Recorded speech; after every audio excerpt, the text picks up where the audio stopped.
wait for you to finish. Okay, good. Hello, everybody, and welcome to Encounter Roleplay. My name is Will, and we are back today with a new episode, a new campaign, new everything. And, yeah, we're playing Tales from the Yawning Portal. Welcome into the first episode of this campaign, and we have Ben as our Dungeon Master today. How's it going, Ben? Hello, it's going very well, thank you very much. How are you, chaps? Fantastic. Yeah, we're pretty good. Just had I some think pineapples. I've recovered from the carnage at the end of our Cthulhu campaign. Yeah, just mostly. about. Yeah, I'm still scarred. I don't know if I'll ever get over it, to be honest. But That's good. That was my aim. My aim was to give people enough PTSD so it counted, but not so much that they couldn't then come back for more. Yeah. You got a perfect balance there. Fantastic. So let's go around our cast of players, I guess. Find out who we are, who we're playing, all that good stuff. So let's start with Lee. How's it going, Lee? I'm really good, thank you. How are you? I'm well. Yeah, I'm well. Let's talk about Lee's hair. Let's talk about your hair. Look at it. Yeah. Cute. Yes. Thank you. So I'm about 3 stone lighter because, as you remember, it was down to my waist. Uh-huh. I cut it all off. It feels great. Fantastic. I may never grow it back. Good. Who knows? Who knows? All right. Tell us So about I'm playing your character. Yeah. Yeah, sure. Yeah, I'm playing the. I'm not sure if you tuned into last week's one shot, but Dovan, the Scouse Dragonborn, is back. So he's gonna be. I'm here so ready this, for this. I'm ready to make him a legit character now. So Fantastic. I grew attached to him. So fantastic. We have Gareth back, I guess. How's it going, Gareth? You still keep inviting me back. I'm not sure what's wrong with you. I don't know. I've got a deep psychological issue. Why'd you never ask me about my hair, Will? Oh. When you laugh like that, it hurts more than anything. Yeah. Hi, I'm Sunny Patterson Chat. I'm Gareth. I'm going to be playing a Tabaxi rogue, who is not like a Khajiit. I'm trying. Well, he's still kind of, but I'm trying to throw him a little different way. It's going to be fun. I'm breaking out the old bad Irish accent, so with Lee's Liverpudlian and my Irish, we should be able to offend a whole heath of people. Fantastic. We've got Sydney back today. How's it going, Sydney? Hi, it's going okay. Good. Who are you going to be playing today? I am going to play Amris. She is a tiefling barbarian with a lot of insecurity that's easily triggered. I'm really excited to see how this goes. All right, cool. I will be playing Crawley today, the human rogue, and Crawley's been on the wrong side of the law in the past, but now he's straightened up. He's got clean. He's just out of prison. He's Danny Ocean from the beginning of Ocean's 11, and I will not be skipping town, officer. I can promise you that much. But yeah, so we've got our character sheets. You can find them online. At least most of them, I think, are up there now. And we have Ben. So Ben, do you want to tell us a little bit about Tales from the Yawning Portal, a little bit about our campaign today? I'll do a couple of hooks and plugs, and then we'll dive into it. Yeah, certainly. Tales from the Yawning Portal is this big ass pre-written book. It's got a bunch of adventures in it that go from level 1 to level 15, I think. They are, for those of you who are massive D&D nerds, they are drawn from the history in Dungeons and Dragons from all different expansions. They include some favourites, some classics, some newer ones, and some complete meat grinder character murdering dungeons. I thought it'd be lots and lots of fun to run a campaign based on these adventures strung together, because they kind of go in order up the levels. And also, it's a bit less work for me as well. If most of the actual dungeons and stats and what goes where and maps and so on have been done by someone else already, so I jumped at the chance of running a D&D campaign for you guys, having cut my teeth on Cthulhu for you chaps, and I thought I want to do it again. And so Yawning Portal's just come out like a month or two ago, and so it seemed a natural fit.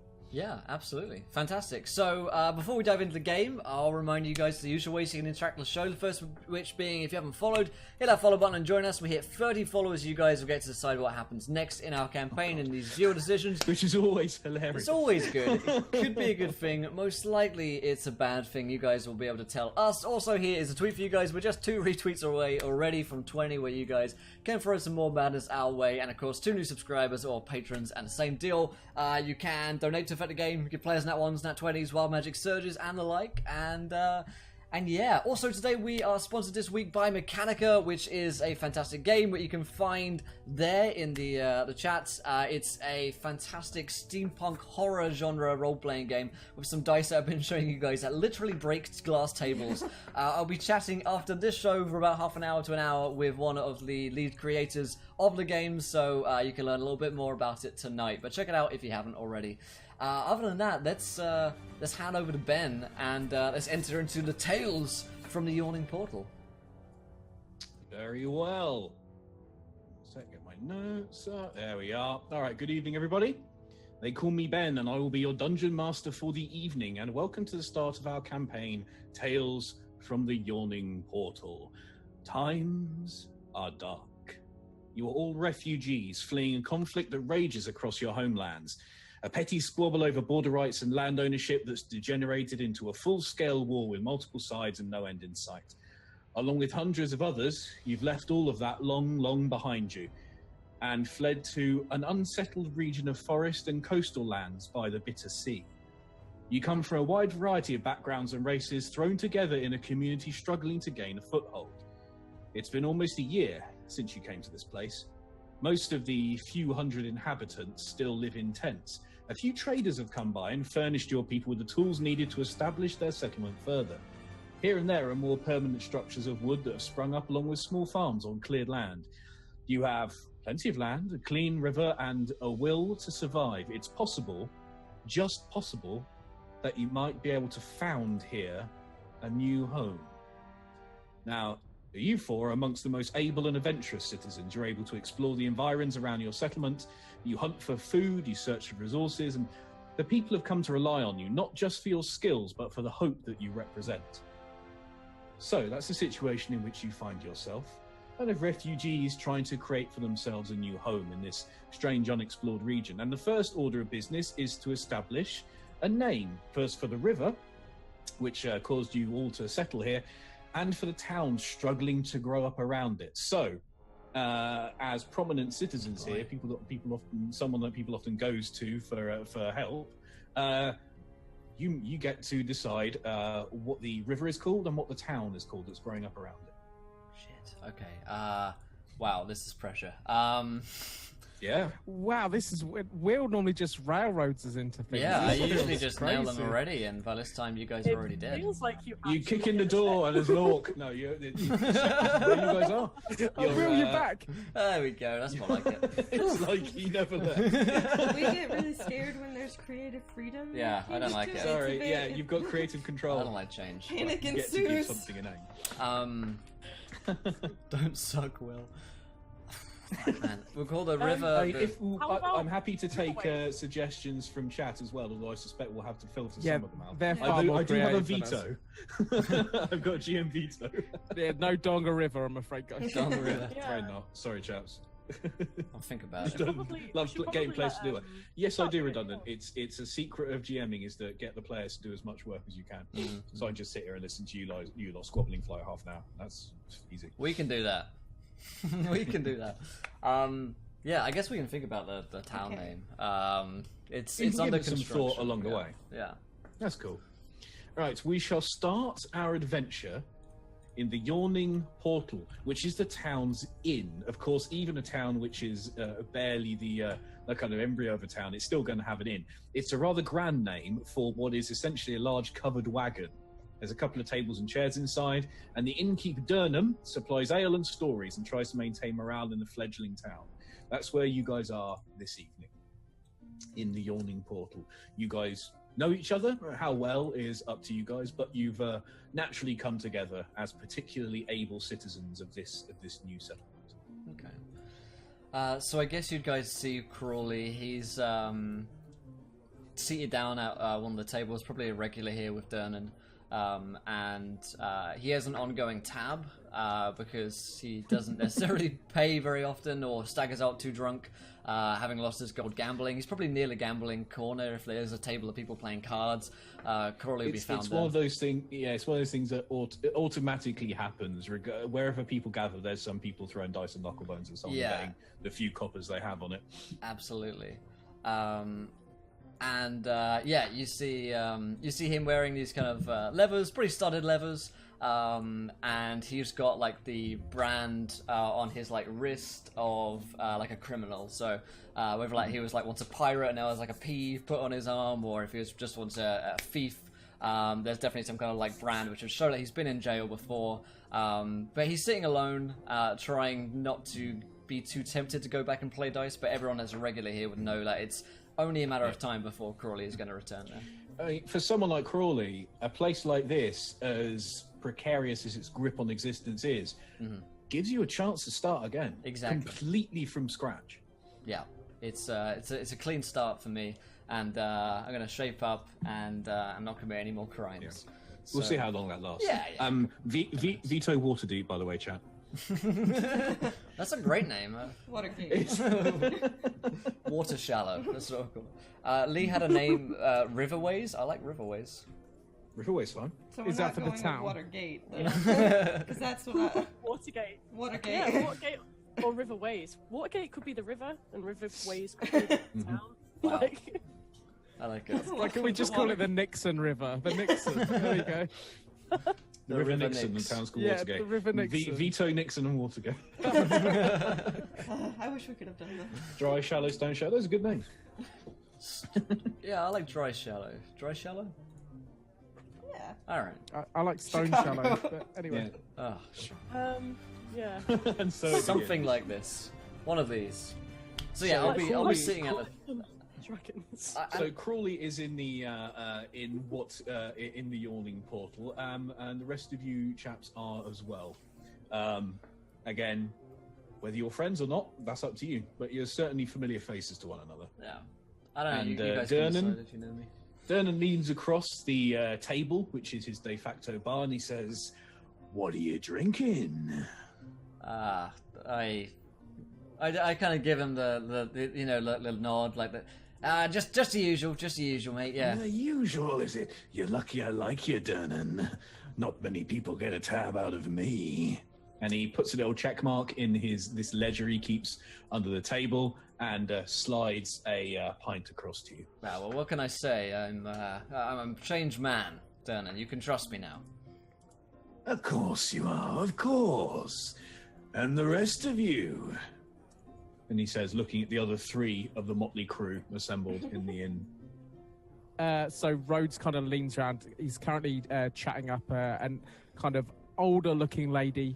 She's kind of busty widow, and he's been trying to kind of talk to her and kind of find out how much money she's got. But he kind of leans around the back and say again, please. And what are you having, sweetheart? And he gets her a drink, and like as she's kind of turned back again, he kind of mouths to her, "She's paying." Dernan pours a dry white wine for the lady and a pint for you, and says, just out of earshot of the lady, "I'd watch yourself if I were you." I know what I'm doing. These ones have Sure always you got do. the most money. Not many people have money in the Stone Shallows, don't you know? I thought you'd have worked that out by now. Christ, I'd settle if they've got a clean pair of underwear for a change. Well, you're probably out of luck in that regard as well, but here's to your luck. I toast him and then take the white wine and beer back over to her. I'll give Crawley kind of a nod and a wry smile as I'm walking back over. Yeah. I'll Okay. Shake my head. Seeing as we're all going Irish now, apparently, I'll say she's not worth it. Do you know how much she's worth? I can feel the size of a coin purse from here. No more than she should be, as my mother used to say, replies Dernan. It's a shame we can't sell her by the pound. And I laugh to myself and walk off. Okay, so Defan and Amaris, again, are you drinking anything? Yeah, I should say, so Amaris is like, she is absolutely not clever or smart in any sort of way, but she does like really want to portray herself as such, so she is going to mess up a lot of words and a lot of pronunciation Yep. throughout this whole thing. Amherst was like, I don't really drink it. It impairs my brainial corplex. I gotta make those good decisions.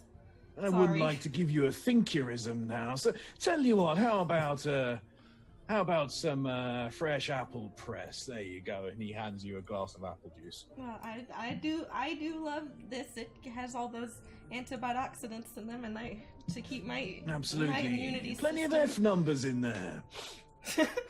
And what about Dufan? Dovan. Dovan. Dovan. He's Welsh, but he's not. He's actually Scouse. So he's going to lean on the cat and goes, "Mate, if I wasn't drinking, would I be a dragonborn? Come on, gives a bev." Quite right you are. So what'll it be? Pint of your best. Your ale, please. Go ahead. Well, sadly, the best here is decidedly middling anywhere else. With luck, you're the stout folks who will help us get ourselves out of this rut. And he slides a pint across to you. You know, I've been thinking. I reckon I might know just where we've all ended up. See, there's a place called the Unremembered Land. I was something of an adventurer in my youth, you know. That was a long time ago. Like the name says, no one now remembers just what was there because the gods decreed it should become forgotten. They say there are secrets waiting to be found, dark places waiting to be uncovered, even riches and glory to be won. It would explain why such a potentially rich land sports so few people. It doesn't even seem to have ever troubled the makers of maps. I think we're in this unremembered land. If that's true, well then, we might be the first to forge some memories here, if we can all survive. I like the sound of that. I like the sound of that a lot. I absolutely believe that is correct, because I would absolutely remember it if it were remembered, because... Excellent, madam. Yeah. I take it, Mr. Crawley, you strike me as a man who's not one to turn down the opportunity to earn, whether it be gold or respect, am I right? That's very correct, Mr. Durnan, very correct indeed. Excellent. Sadly, opportunities for that have been rather scarce, but between you and me, that may have just changed. What do you mean, sir?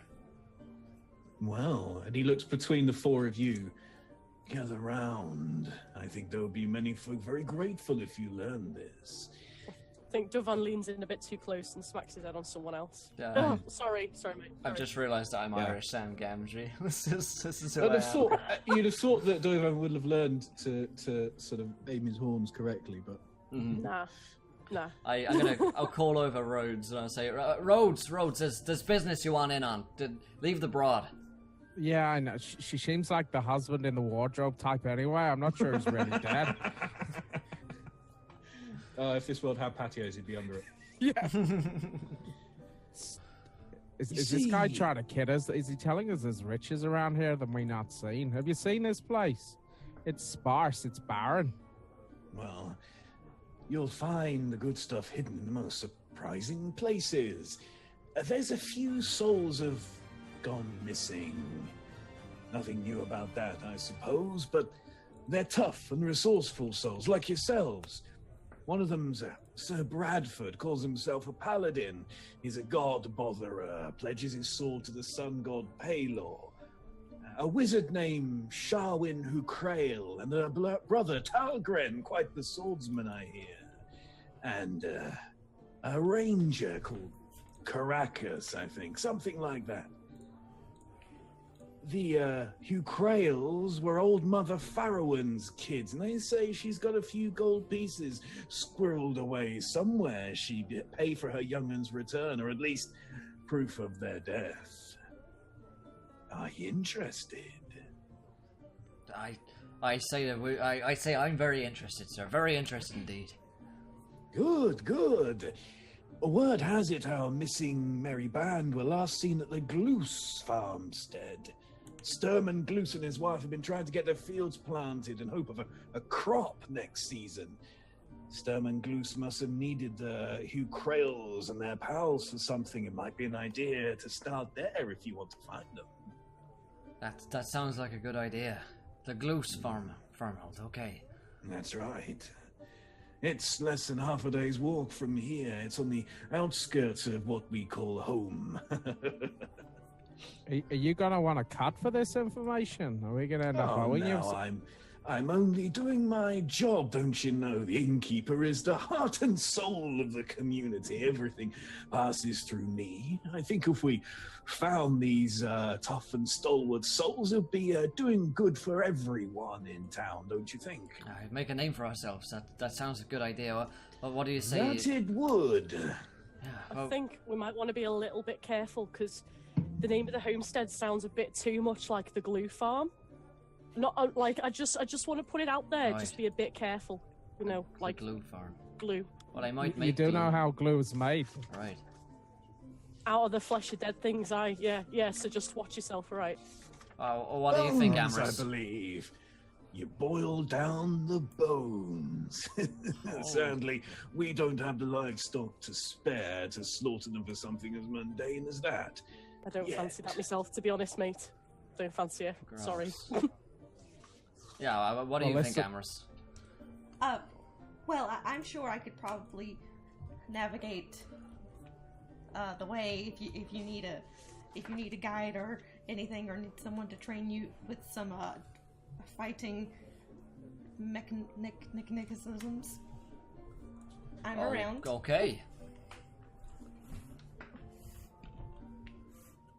So, you can head there tonight, or you can wait. Maybe have a couple more pints and head there in the morning. It's up to you. I'm not bevied enough to go to the glue farm yet, guys. Maybe we go off in the Please. morning. Excellent choice. Wait for the dawn. So, in the meantime, what are you drinking? I've actually got some community service to go do, some cleaning up. So, So, if you have unless you have any other pressing business here in town, we can skip to the next morning. We need you chaps gather with the daylight. Our town, which has possibly acquired the name Stone Shallow, although you chaps can change that if you wish. Again, mostly it's tents. It's all kind of lean-to shelters that have been cobbled together. There are a couple of permanent structures. One is a kind of a wooden. It's like a barn so far, but that's the temple to where people who are particularly religious set up shrines or altars to their gods. And there's then there's the Yawning portal, which is one of several covered wagons, which are sort of basically stationary and permanent now. And the Gloos farm is there's a series of clearings in which people live, and it's one on the outskirts of it's kind of the furthest edge away from where the Yawning portal is in the center of town. well, if we're all ready to head out, then I say we do so. I'm kind of a morning person. I'm ready. Okay, good. Rhodes, how was last night? Did you have any luck? No, by the time we got talking, she'd made her leave. I thought I was onto a good thing there. So this better pay out, because I wasted good money and good time on that woman. What about you, Devan? How's the wife? She's all right. She ain't happy about me adventuring again, but I promise to bring her back a jewel, and she shuts her up anyway. Is the wife a dragonborn as well? She is, yes. Okay. Yeah, she's a red dragonborn, Ooh, which colour are you? silver. Mm. So we are opposites.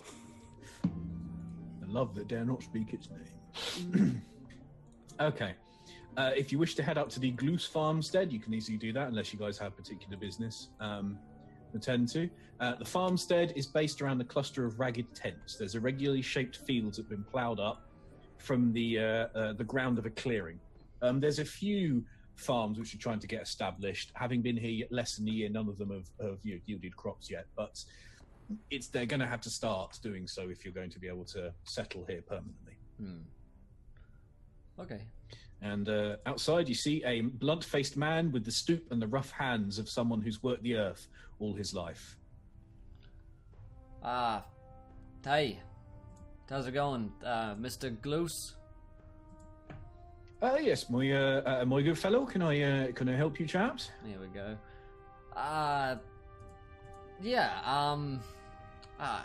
We're looking to help out a bit.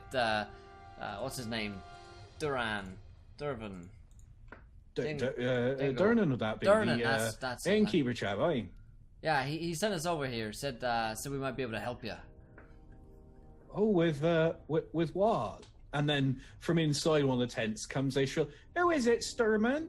And from it emerges a similarly well-worn woman, but with a rosy face and a kind enough demeanour. And she says, "Oh, we got visitors. Shall I put the kettle on for you, my lovers?"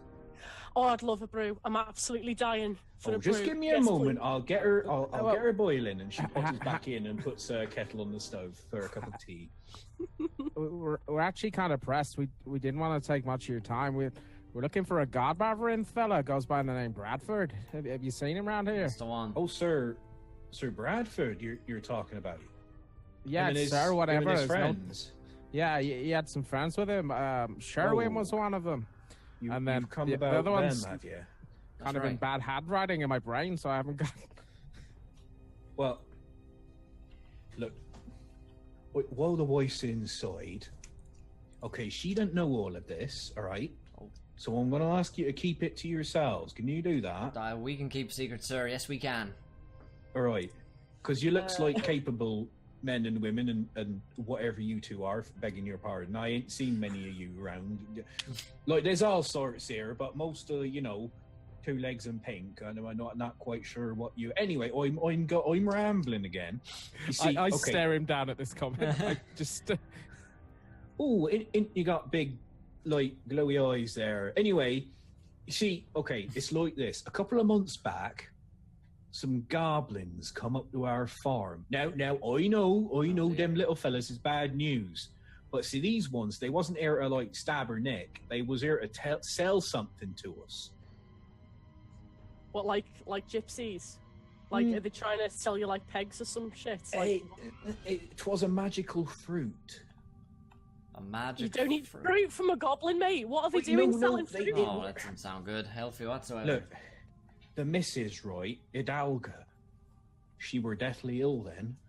She weren't going to make it another couple of nights. And they says it could heal any ailment. And look, I know they was probably just, here to pulling my leg, but I'd have tried anything. I had tried everything I could, and they was selling this thing, what they said if she ate it, she'd survive. They said it'd bring her back from the brink, and so I pays them everything I had. Almost 50 gold pieces it was, all that we brought back with us. And you see, the thing is, it only gone and bloody worked. She were cured. She's right here now because of it, I'm sure. No. I'm not an idiot, you see. I takes the seeds of that there fruit and I buries them here, right outside my doorstep. And he points at this patch of kind of upturned earth near his tent. Now, they grow into these hardy little saplings, right? And I think I'm going to be rich. I'm going to have me a miracle cure. But then one night, they're gone. About a week ago this was. And I goes to that Hugh Crail lad, because I knows he's he's handy with a sword and all that. And I says to him, go get my plants back. You see, it must be them goblins that took them back. He must have tricked us into farming them or something. Anyway, in return, I says, you get my plants back, and I'll cut him in your band on whatever I make from growing them. Now, Talga and his sister, that wizardly girl, and this ranger and that big armored chap with a glowing sword, they all set off, and they follow some old goblin tracks they find there in the woods here about, just northwards of there. And that's the last I ever heard of them. More than a week ago, that was. So you sent them, you sent them into the forest to try and get them back your fruit, but they never came back. That's quite worrying. Right. That's very worrying. Oh dear, Wow. oh dear. And they look capable. I mean, you do as well, but they look like they knew what they was doing. Oh dear, Barry. Are you saying we don't? Well, no, I mean, I'm sure you do, but they did as well, and they never come back. Let's just hold on 1 second. You say that you gave all your money to these goblins. Oi. How could you afford it to pay these guys to go and do something for you? Like I said, You don't I have the cut good- them. Look, I grow this miracle cure magic apple things, and I sells them, right? And then I cut these lads, or Creel and his mates, in on whatever I make. They went on a wing and a prayer, and they haven't come back. Well, it seems like our civic duty to go and find them. I mean, I need to clear my name, quite frankly, and I think that saving these good fellas is the best way to do it. Right. Well, you could probably follow them tracks yourselves. I know where they picked them up. It's just north of here, and their rangers said they're pretty easy to follow, goblins not being that good at covering their tracks. Right. Okay, well, I'll be off. I don't know about the rest of you. If you want to come, I mean, there's not much gold in it, seems like, but maybe we'll find some magic beans, you know, and maybe we can grow them for the community, and then that can grow into a crop which will sustain our community. And Just stop a minute while you're ahead, mate, because you don't give a shit about any of that. Let's just go get these beans so you can get your money and you can shut up.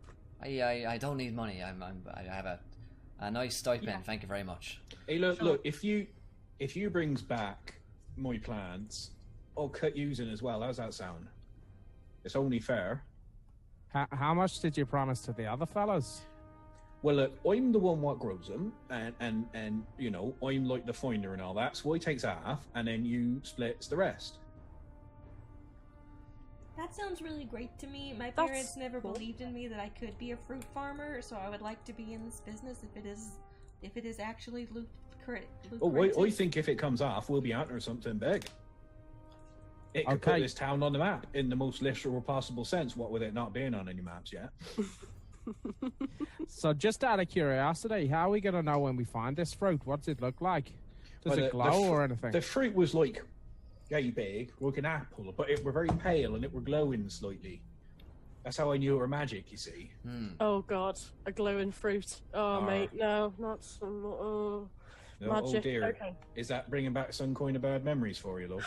You know when you said before that you'd do anything for the woman you love?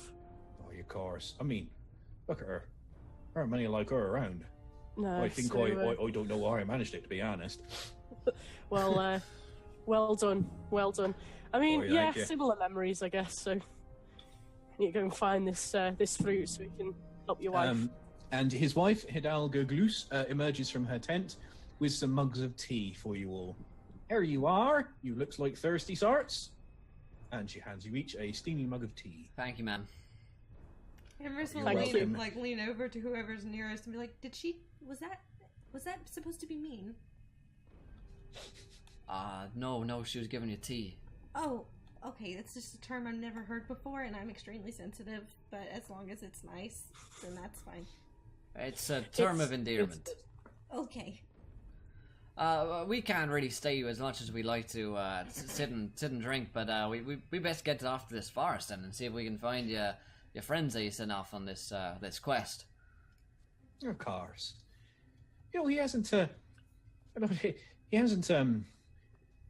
us that much about what he's been up to. I think maybe he's got some kind of a crazy scheme, or maybe, you know, I think, you know, he keeps on teasing me about it that I get it wrong. I think he's going to look for some seed crop to plow up for next season, eh?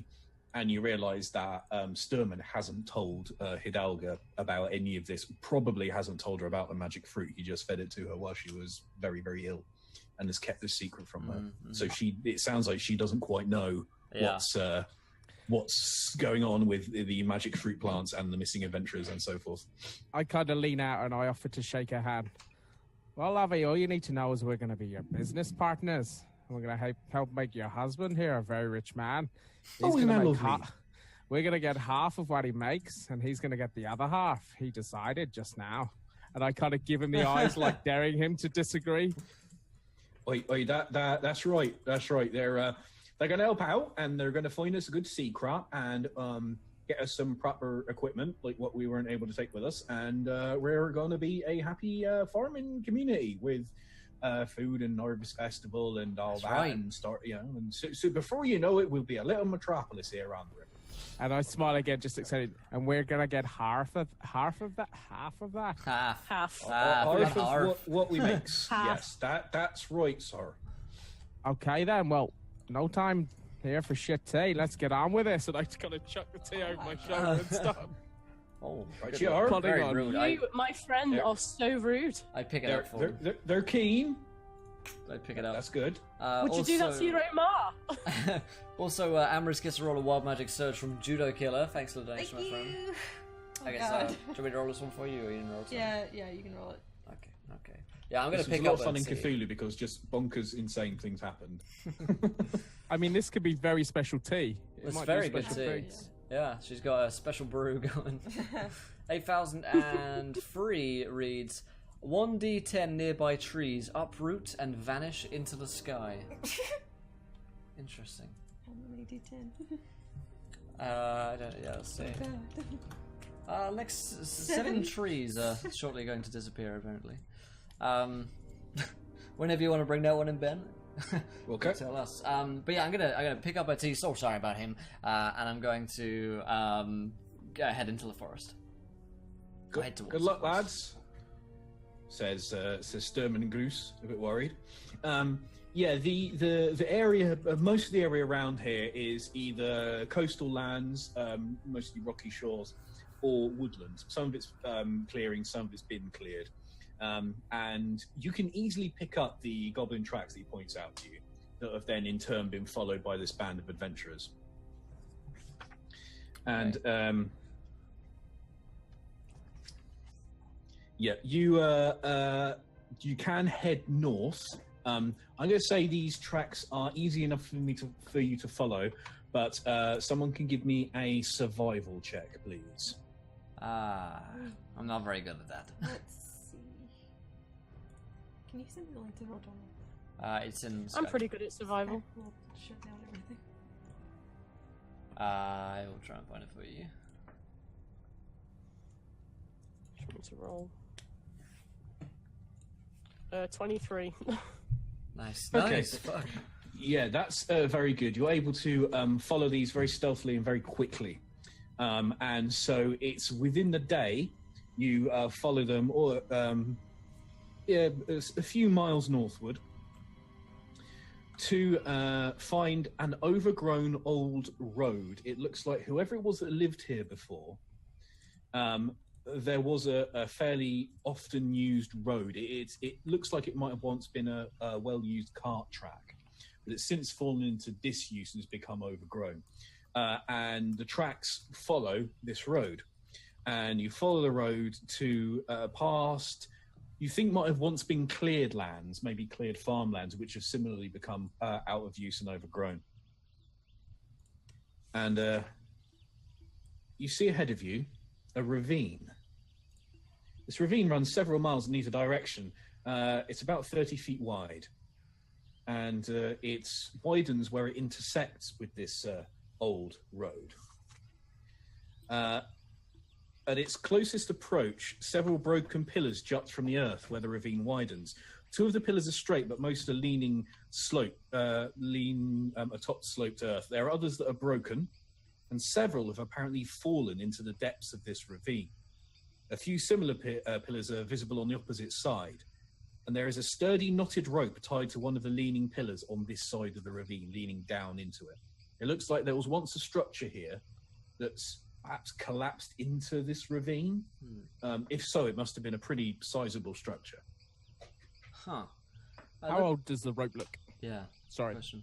The rope itself, at first glance, it looks like it's reasonably new. It isn't particularly frayed or worn. It doesn't look very well made, but it looks sturdy enough. Okay. Looks like they might have come this way. Seems like down the ravine might be the way to go.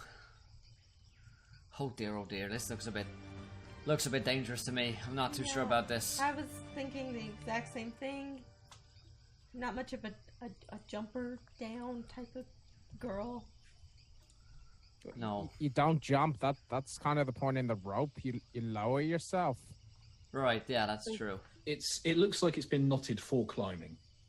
Oh wow, this is very convenient then. Well, it looks like they came this way and probably left it up there, so I guess if we're intent on following them and doing our community duty, we've got to go. And Crowley, whilst he's terrified of heights, is going to begin to crawl down the rope. You know, Okay. he believes. So You can descend the rope to a sandy ledge that overlooks a subterranean gulf of darkness. There's sand, rocky debris, and the bones of small animals covering it. And there's a zigzag, rough-cut staircase, like sort of fairly crudely cut steps that are leading down from this high point down to the very depths of the ravine. It looks like from here you can probably reach the bottom. You can just make out some large shapes lurking in the gloom down at the kind of level of the bottom of the ravine. Huh. Seems like this thing's kind of old, you know? Like, it's weird that it's here, I guess. Just don't look down. Pretty fucking ominous, if you ask me, mate. What languages do you chaps speak? Can I double check which languages you I speak Common and Elvish. I speak Common, Infernal, and Sylvan. Oh, interesting. And Police Guard. I'm pretty sure I speak Common and Elvish, but I will just double check. Mm-hmm.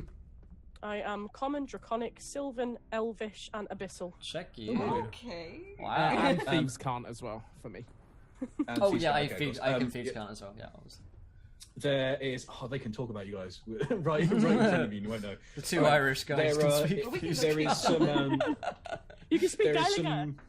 There's some crude graffiti that's been cut into the pillars. Looks like pretty recently, but it's in an alphabet you don't know. You think it's probably Dwarvish by the shape of the letters. Damn it. So you are on this kind of outcrop which is rising above the base of the ravine, and down beneath you is the steps descend into darkness. Oh, that's a bit scary down there. I don't know if we should. They can't have gone this way, right? They probably went the other way, back up there. Maybe we should climb back up and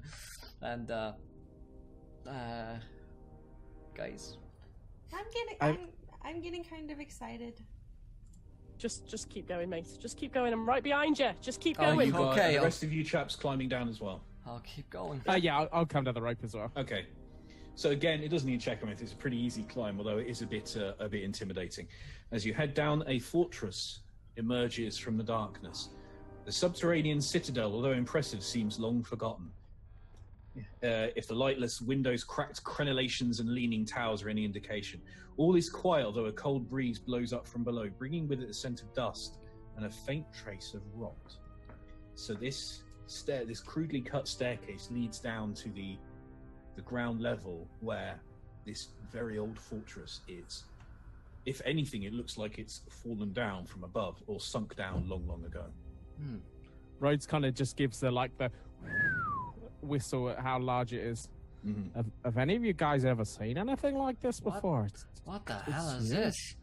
Well, back in my day, we broke into a few joints, but nothing like this. This is like old and smells like death. It's real bad. It's like the prison I stayed in.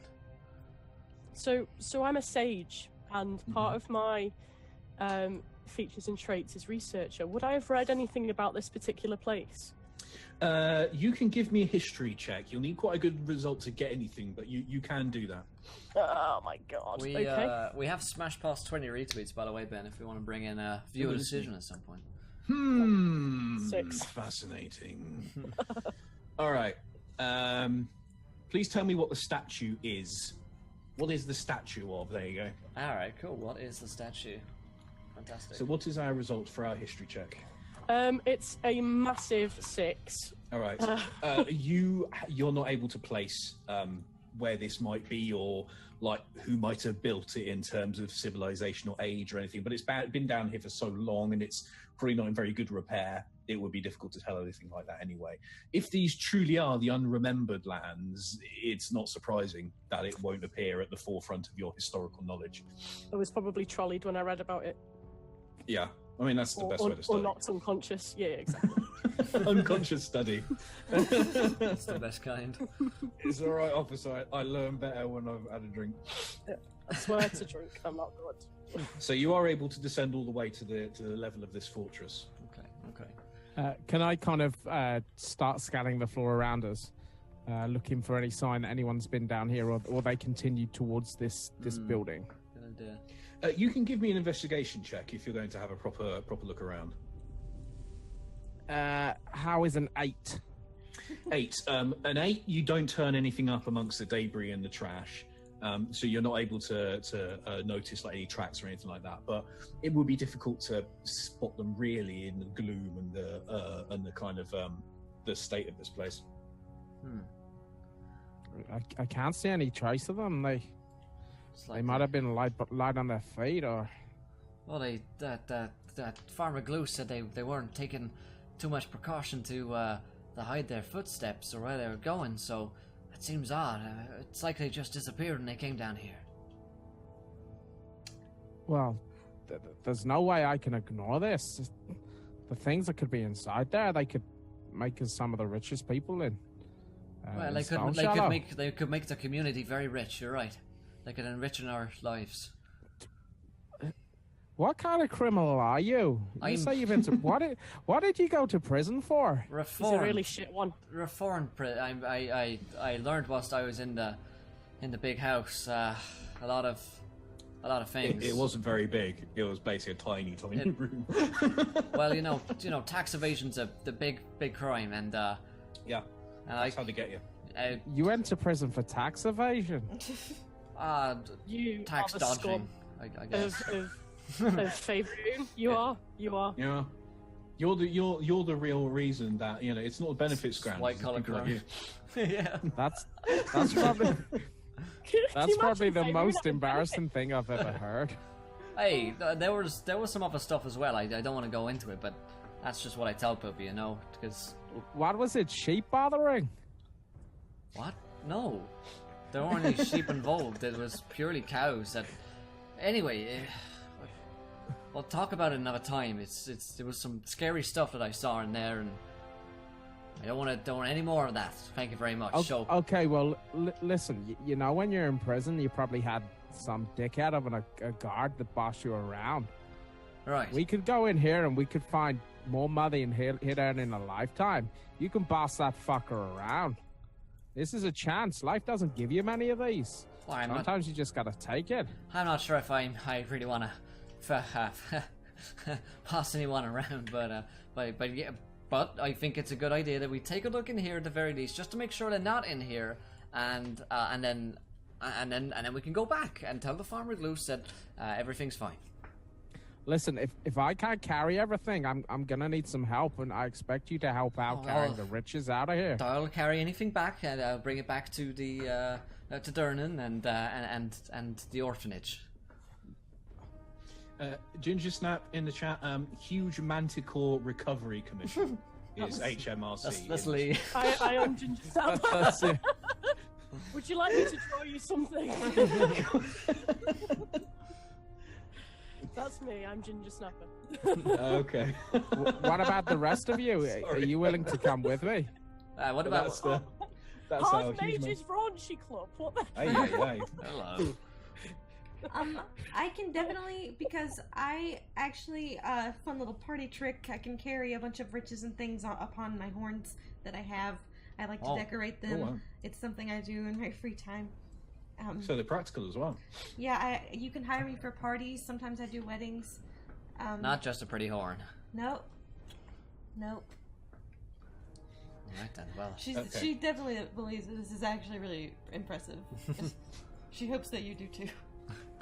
I definitely seem impressed and encouraging. That's really nice. That's real nice. Our narrow stairs empty into a small courtyard. It's apparently what was once a crenellated battlement. The buried citadel has sunk so far into the earth that the battlement is now level with the surrounding floor. That floor stretches away to the north and south, composed of a layer of treacherous crumbled masonry, which reaches to an unknown depth. To the west looms the surviving structure of this citadel, and there's a tower standing on the west side of the courtyard. We can now, in one sec. Where are we? Fortress. Ooh, and mapping. Hello. Ay. This is good exciting. Okay, you should be able to head to Roll20 and see where we are. Do let me know what that looks like, because I got the kind of GM version. Sure. Imagine the color black. Yeah. Imagine just the color black. Yeah. That's what I see. At night. Kind of like the insides of my eyelids. So you want to take them to Fortress Bottom? Is that the map? It's yes, that is correct. It should it's most likely because they don't have tokens, and there's lighting on. But I tell you what, I could turn off dynamic lighting if you want. If you can turn off dynamic lighting, that would be perfect, because Yeah. I don't know how that works. That should do just- that Like a thing that you metallic just said. album. That should be open up for you Excellent, guys. excellent. Okay, you should now be able to see this kind of area, this battlement where you guys are, with the steps leading up, and then there's a door to the curved tower wall, and then a bunch of kind of rubbly ground around you. Okay, yeah, I will bring this map up. Is that working okay? You guys should have control of your tokens as well. I put our barbarian lady and our human rogue on. I think you'll just need to give them to the players because I can't see any tokens at the moment. I can. Oh no, you can. Oh, they're actually, right yes, I at can. No, Oh, they're- there we go. that's- oh my god, this map is huge. Yeah, Okay, the yeah, map it's is, really the big. maps are gigantic for this pack, Oh my god. which is awesome. Okay, that's awesome. Thank you. Sorry. Will, you've got the GM. That's right. So I got GM privilege as well, so you can see a whole bunch of stuff. That's okay. It's the chat can see it then. So Okay. Yeah. That's cool. All right, no spoilers about what's ahead, chat. yeah. So this is where you guys are. It's a stone courtyard surrounded with crumbled masonry, and there is a wooden door leading into the to the tower that was on the top of the citadel. Okay. The door's there. Maybe we just step. Who's feeling brave? Who wants to? I will do it. Okay. Okay. Just step right on in then, I guess. Is it open, like, or is it locked? Or can we just go? I don't know. Try the door. Okay.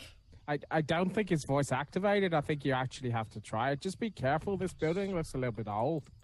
You don't know how good the structure is. I'll go up and just like jimmy the knob a little bit. Jimmy the knob. All right, one Wow. second, chaps. Just need to check. Yeah, you guys have got your. So our rogue is it's Rhodes. So that's Rhodes here. This one can be Amris, I guess. Controlled by Sydney, like that. And then I think we've all got tokens. Then Dauphin is our. Oh, let me get my dungeony music. Check you got the right tokens. All right. I think Okay, we've so can assigned- everyone yeah. quickly tell me your passive perception? That's 10 plus your perception bonus. Yeah. 11. It's just So- 10. Dauphin has Mine is 12. 14. All Go ahead. right.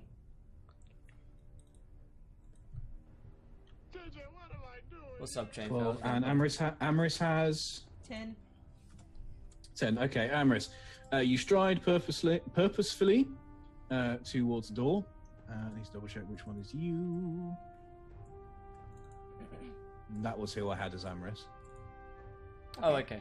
Um, I can rename those. and sadly, you do not see the hidden pit that covers a 10-foot square, 10-foot deep pit in front of the door. Oh, So no. please make a dex. Please make. Dex saving throw? Yes, please make a dexterity saving throw. Oh lord. It's not a good start. 14. Okay. Yes. You unfortunately fall straight into the pit. It's 10 feet deep, and you take d6 damage Oh, as you no. Oh, as God. you hit the bottom of this pit. For a total of 2. Quite a nasty landing. Ouch. You Yeah. stub both your Are big you toes. able to move? Are you able to move your token around? By the way. Do let me I'm know. Yes, okay, I can now. Yes. Yeah. You should Okay, be able cool. to. All right. I shall quickly. There we are. Oh no. Ooh. Oh no. Hi, And are from you the okay depths down of the there? pit, Oh god. from depths of the pit emerges, squealing at you, a giant rat. Its tiny red eyes narrowing in fury. And we're going to roll initiative. Oh my god. Are you okay So down someone there? is going. Someone is going to be what we refer to in GMing circles as the initiative bitch, and keep a note of where we are in the initiative order, because I can't be bothered. Uh, All this other stuff. Gareth's the biggest bitch I know. Yeah. So. I'm a pretty big bitch. Yeah, there we go. I can Gareth is the biggest bitch. She's the biggest bitch in the whole wide world.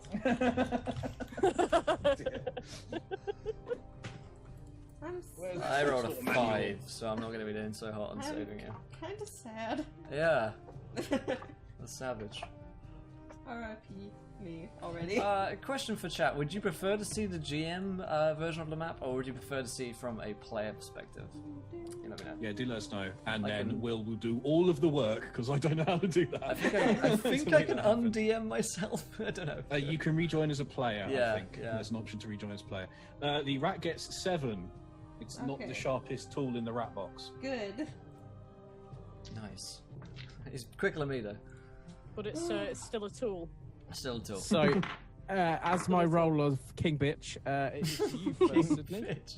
Let's not say it's a king. It's definitely a queen. Yeah. What? Like I will just immediately panic and You are prone at the moment, so you're lying down. No. It takes half your move to stand up. And if you are still prone when it attacks you, it will get advantage on a prone target from melee attack. So it may behoove you to stand up first and then wail on this thing. Yes, I would like to stand. Excellent. And so how close is it to me? Is it like across from me? It's right next to you. Cool. You're in the pit. It's in the pit. Alright. It's uncomfortably close. All right, then I can use my hand axe on it. Then it's right. Oh yeah. Yes, I will do that. I wouldn't use a great axe because I feel like it'd be too heavy and I would be too scared to like pull that out right now. I'm just. So give me an attack roll. Yes, it is an 8. Oh yeah, you got like 4 An 8. You swing. Yeah. Oh yeah, and I have a nat 1 from Rim anyway. I think so. You, in a panic, you flail around you, and your hand axe bounces off the walls of the pit and makes no impact on the rat whatsoever, which squeaks at you furiously. Oh god, I am so uncomfortable. Can someone please do something? I'm in the bottom. Please. Oh good god. So who is up after Amris? Is Devan. Dovan, what do you Dov- do? Dovan. Like Dovan. Dov as in pigeon and then Doveman. Dovan. Okay, yeah. Dovman. Dovan. Dovman. Your friend has fallen into a pit unexpectedly, and there's a loud squeaking and then a screaming and the sound of what is undoubtedly an axe bouncing off the walls uselessly, followed by more squeaking. Okay, so he's going to sigh and he's going to walk over. Could I possibly lower the rope I have attached to me? Yep, definitely. I'm going to say if you want to, you can do that as a bonus act. You can to get your rope out and throw it into the pit will be your action. I'll say. Yes. So you'll need to forfeit any attack or anything like that. You do have a rope, and so it will be easy for you to climb out. You can do Amris. You'll be able to do that without a check. Who is up after Dovan?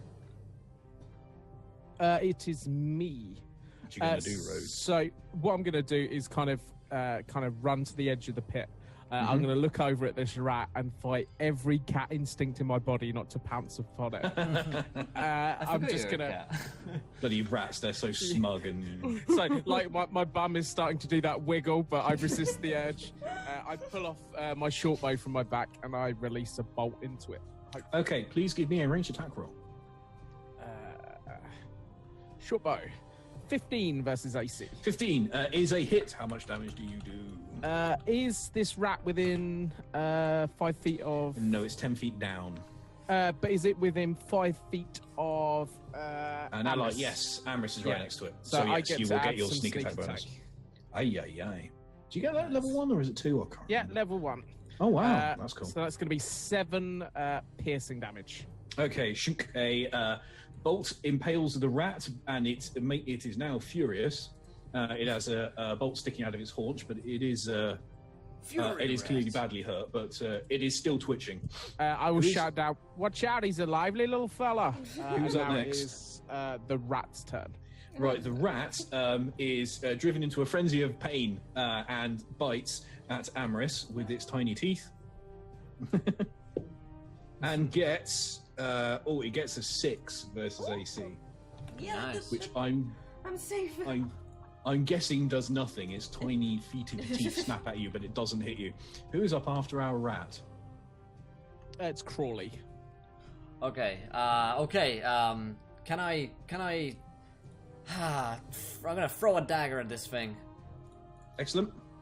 and I'm gonna try and do something. Do you get your sneak attack bonus as well? You're right, aren't I'm within 5 feet. I forget which one actually is to get sneak. you? You have an ally within 5 An feet. ally within yeah. 5 feet. So it Either should- you have advantage or you have an ally within Yeah, 5 feet. yeah. That lets you use your sneak attack bonus. That's shit plus 4.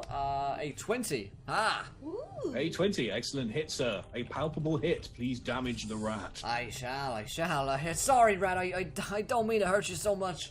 6 We got damage. nothing against you, ratty. I've got nothing around you, son, fella, darling, lad, We lad.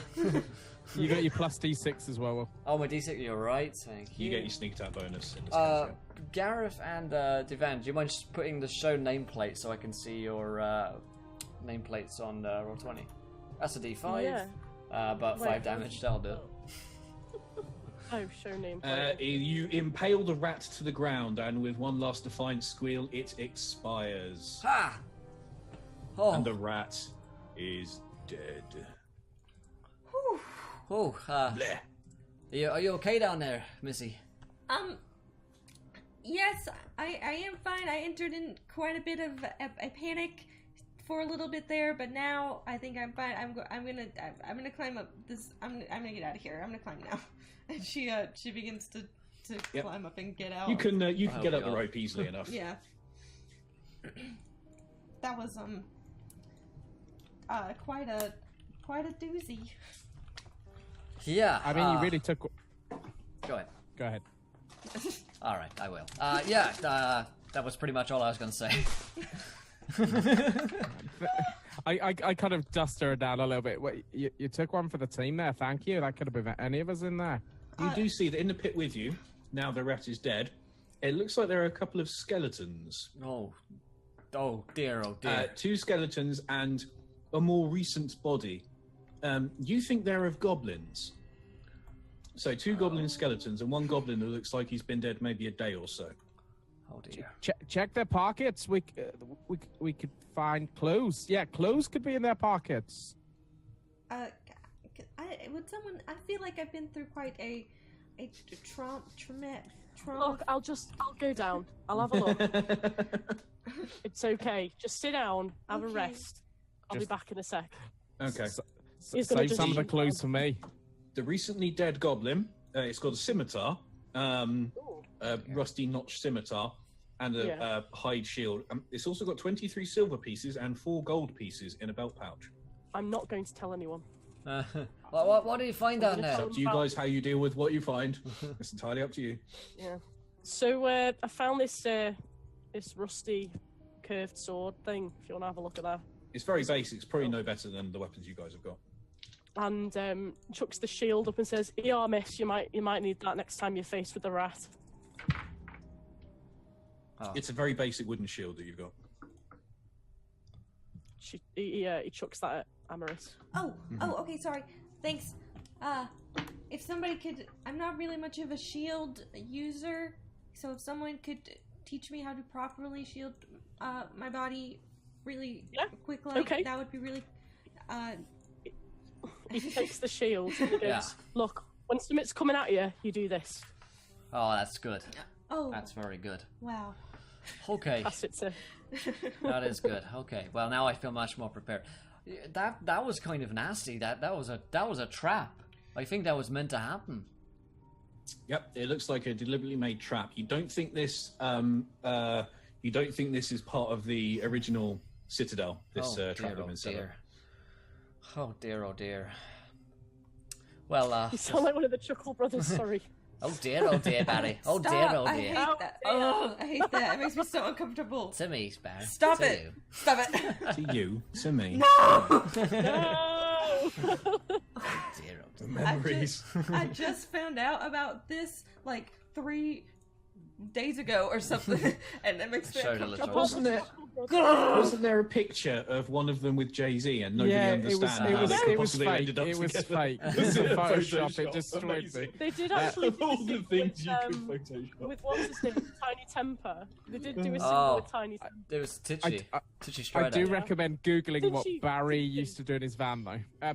Anyway, Come on, Let's get the I want door. to play the game. I Before don't I want to talk about slander. this anymore. Let's get the door. You know what? I've been trained in shields now, so I'll open the door. Oh I God, don't- what's that? I don't really want a second chance here. Get your shield readiness. It doesn't look good in here, guys. It doesn't look good at all. what? All right. What do you see? I- gotta So put this my head around. circular area is cobbled with cracked granite, upon which sprawl the bodies of 4 goblins, apparently slain in combat. One corpse stands with its back against the western wall, with the spear that killed it still skewering it and holding it upright. 3 wooden doors lead from this area, so there is a door here that you just come through. Yeah. There's this one here, Okay. and then this one here. Okay. A hollow tower of loose masonry reaches 30 feet into the air, but the intervening floors and stairs are gone except for a couple of crumbled ledges. So you're in the base of what was once a tower of this citadel. Something killed these fellas. There are goblins in here. Come take a look. And I'm gonna step inside and say, so maybe it was our guys that we're looking for that slew the goblins. It could have been here. Well, they're dead. I don't think they're gonna cause as much trouble. It looks like someone saved us any bother. It doesn't smell very nice in here. Can I cast Detect Magic? Of course you can. Yes, please. How far out does Detect Magic reach? I think it's about 15 feet. Okay.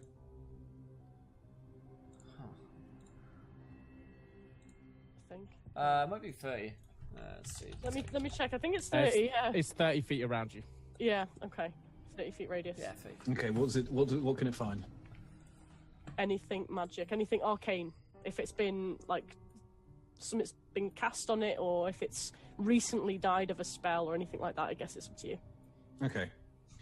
You do feel something faintly magical from the direction of this wall here, but that's it, and it's not very strong. Okay. I wish you guys would step in here too. I'm having sort of like this traumatic thought when I think about going into doors now, but I'm coming. It's okay. Well, you're trained in shields now, so That is Do true, that. but something Do that. tells me that the shield would not have stopped me from falling into the bottom of this pit. that is true. Okay. Can you just take a step to your left a second? Why? I just want to check that part of the floor is safe as well. Okay. Don't do it. Don't listen It's to the my cat s- man that he's It's having my you on. civic duty. As long as he didn't fall through the floor, I'll walk in the room. That's enough that I need. We should probably check on these fellas and make sure these didn't have any clues. Yeah. I'm gonna look at this guy and see like These guys. It's obvious how he died. You know, obviously in battle, but was it a like a sword wound or a magic spell? You can have a look around. The bodies looks like they've already been looted of anything valuable or useful. Huh. Looks like they've died from stab wounds, either swords or spears. There is a spear pinning one to the wall. When you behind it, there are some runes on it. Can anyone read Draconic? Yes, I am Yeah, draconic. you are. Okay. In the Draconic language, it is against this wall here. Is inscribed the word Ashardalon. A Shardalon. I shall write that down. While you're having a poke around, could someone please give me a perception check? I can take care of that. I'm having a very good good. look.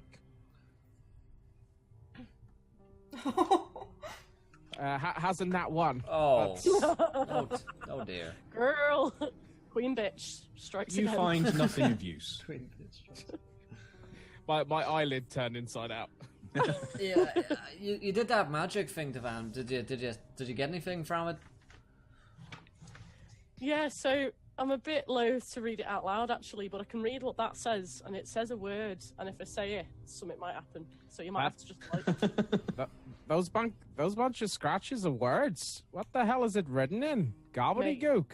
don't you fucking insult me, mate. You fucking cat bastard.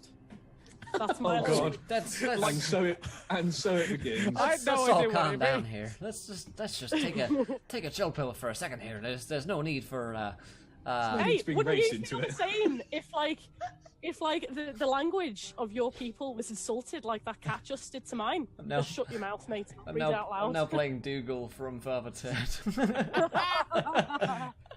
Steady on, That's Ted. what your language looks like. It looks so angry. That's because it is, mate. Gareth, on your nat 1, you can roll a wild magic search from redundant because you need some help with your accent, apparently. Okay. Fuck you. I think there is still a. Where was the other one from, Will? The one that I did earlier. Yeah, the other one, I believe. Oh God, where is it from? It's in Zoom, I think. But there is one outstanding. So the next sword that wounds me, Templars. the sword must save against, must do a save, otherwise it disintegrates. So Good. the sword itself. I thought it was me to start with. All right, cool. And this one is going to be a 5-3-1-5. And I Alright. can find that if anyone else wants to do something. Okay, yeah, I will. I say so. So read it out. What does it say? A Shardalon. A Shardalon. What does that mean? Anything? 21. Someone could give me a history check if you want to see if it means anything to you. Oh. I will. I feel like I'm not gonna know, and I'm just gonna assume it's an insult that I was called as a child. I rolled a It's 17. like some kind of 17.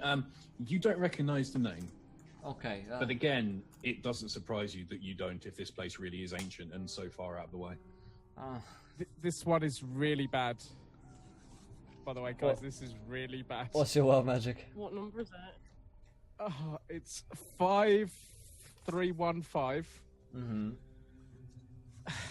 Target can no longer conceal his insatiable cannibalism. And there are dead bodies around, dude. Are What is it? yeah, Just can I- other cat? you a cat? You're a cat. Cats eat things. Yeah, Cats eat other cats. DM, are we happy to kind of, because cat folk, I'm guessing, are kind of rare. I got a penchant for Please flesh. make a willpower save. Oh, shit. Oh. Oh my god. Oh my god, willpower. Now we're so- going back to wi- fourth wi- Yeah, edition. full Wisdom, power. yeah, That's my wisdom. favorite. Yeah. Wisdom. I'm so sorry. Wisdom. Yes, I'm. I got a Very close enough. 13. I Alright. automatically succeed. While on all any this is willpower. going down, you guys turn around and see Rhodes has started licking himself in a frenzy of grooming. What's going on there, buddy? You okay? Mate, put it away. Fucking hell, Do you mate. have an itch? Do you Did you not not have a do you shower not this have morning? personal hygiene? What the fuck's wrong with you? I don't lick me balls in public. Duvan, on that bombshell, you can roll a wild magic search for judo killer. Just donate £5. At this point, Amherst I will be thought I'd like- come up with quite a good one for that. Yeah. Amherst will be like pointing out, like, you know, like they say that the mouth is the dirtiest part of the body. So that's probably not actually very Let me just find this. Hang on. Hygienated. That's right. at all. If you were this flexible, don't pretend you wouldn't do this either. Where's the link gone? Oh my He's god. gone. Alright. Oh, That link has gone. Hang on. Alright. You always get it like that. Yay. Okay. So it's 6027. Oh, it's gonna be something really horrible. I still owe someone a regurgitating Oh! antlers. I think I never got around to doing it. Okay, so the target is dressed like the royal family. Oh, Target is dressed like one of the royal family. So in this case, so back home maybe. as a scouser, yeah, I like It'll be to the think, actual royal. I like I like to think that he's dressed in. I'm going to be one of the bad people and say Everton colours. So, a chill wind blows through the sunless citadel, and for a moment, everything seems to shift. Everything seems to change around you, and you see a forest, as this place originally was surrounded by forest, as if a great magical event had happened. The whole place shook. Darkness crowded in upon it as it sunk into the ground. You see several of the trees surrounding this place ripped up from their roots and hurled into the sky by the force of this cataclysm as the entire citadel sinks beneath the ground. And you see ghosted over the image of your friend Dovan, you see the image of what perhaps was a noble or a lord of this place, dressed in deep blue, trimmed with white, looking upon the battlements in despair as his castle collapses. Then the wind ceases and the vision is gone, replaced with the mundane decrepitude that surrounds you.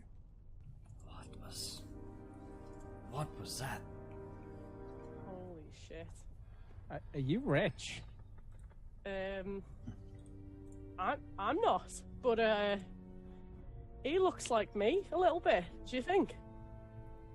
Listen, we're sharing whatever we earn from this. You understand that? It was 50-50. No, You get to become king. We get to become princes or dukes or something like that. You can be queen in a minute if you don't shut up. Guys, please, let's just calm down for a second. Hey, let me take a look at this door and see if our friends have gone anywhere. They're down here, and I'm gonna go down to the door just by this body. You said there was one around here. Which? Was it? Oh no, which one here. Sorry, here. This one. Yeah, that one there. There. All right. That's cool. 1 second. Amorous is gonna follow him, not because she's actually interested in like what he's doing, but she's figured out how to balance her shield on her horns, and she wants someone to acknowledge her new talent. So she's waiting. Yeah. It requires good comportment to like walk just with it balanced. Yeah. Yeah. All right. It looks like this training. door. It's a wooden door. It doesn't look like it's locked or barred or anything. You're pretty sure you could just open it. Okay. Should I open this up then, guys? Do you think we should go through Yeah, here? do it. All right. I'll open it up.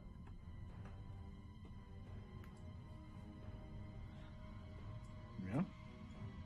All right, the masonry walls of this 20-foot wide hall are in poor repair. The far ends collapse, filling much of the southern section with rubble. The western wall is in better shape. It holds a stone door with a rearing dragon carved in relief onto it. The door has a single keyhole situated in the rearing dragon's open mouth. Okay. Guys, there's something in here. Come take a look. Oh God.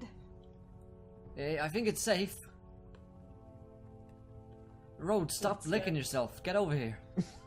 Come on, Rhodes. Let's go. By safe, it's crumbling on it itself. What? Well, yeah, but there's no dead people around. Well, in these circumstances, I'm starting to think that maybe dead people are a little bit safer than live people. Depends on depends on the circumstances. Like Depends if they like socially, us. you're probably better off bringing a live person to some kind of event. Yeah. Romantically, not so much. Yeah, romantically, a live 50-50. person is a safer bet. I guess again, it depends on the circumstances. Oh, You have this. necromancer. You have this you have this strange stone door with a dragon carved in relief onto it with a single keyhole. This fella looks like you. Huh, he does a bit. Do you think the Ashardalon could be like a man or a dragon god or a dragon? This place maybe is called Ashardalon? I've no idea, guys. Honestly, fellas, he looks a bit like me, doesn't he? Sort of poses He does. a bit like Maybe his name's a Shardland.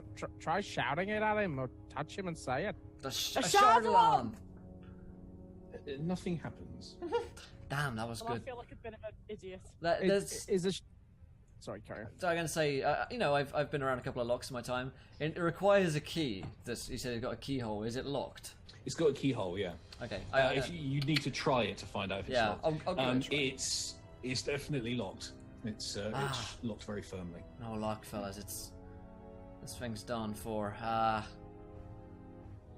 Well, we could try and boss it open, or I could try and pick the lock, I guess. If we really want to go You can try through. those.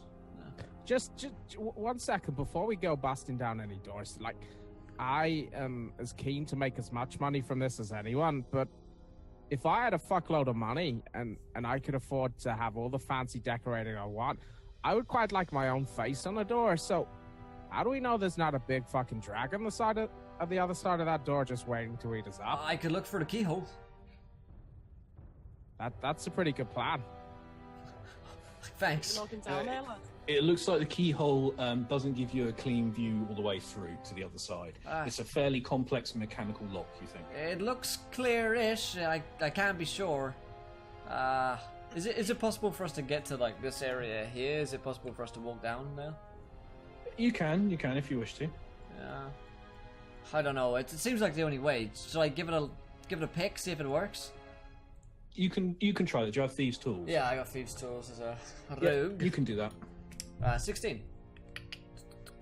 No, the lock defeats you. You think it's augmented with magic. It's like magic to it. It's for real. It's not just an ordinary looking lock here.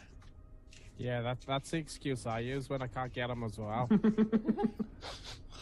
Well, you could try busting it down if any of you fellas is feeling strong, but seems like a pretty magically defended lock there.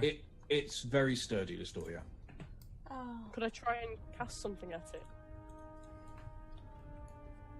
You could try. I'm gonna step back if you're doing that. Yeah, I'm gonna give it a go. Okay. I'm gonna magic missile the lock. Mm-hmm. Oh, do you know? No, I'm not. I'm gonna detect magic on the lock first. Yep. Okay, cast detect lock. The arcane lock spell has been cast on this door. Nice. Okay. Also, Dr. Which means Narkovich is going to donate £12. He gives nat 20s for everyone. Thank you, buddy. Appreciate Yay!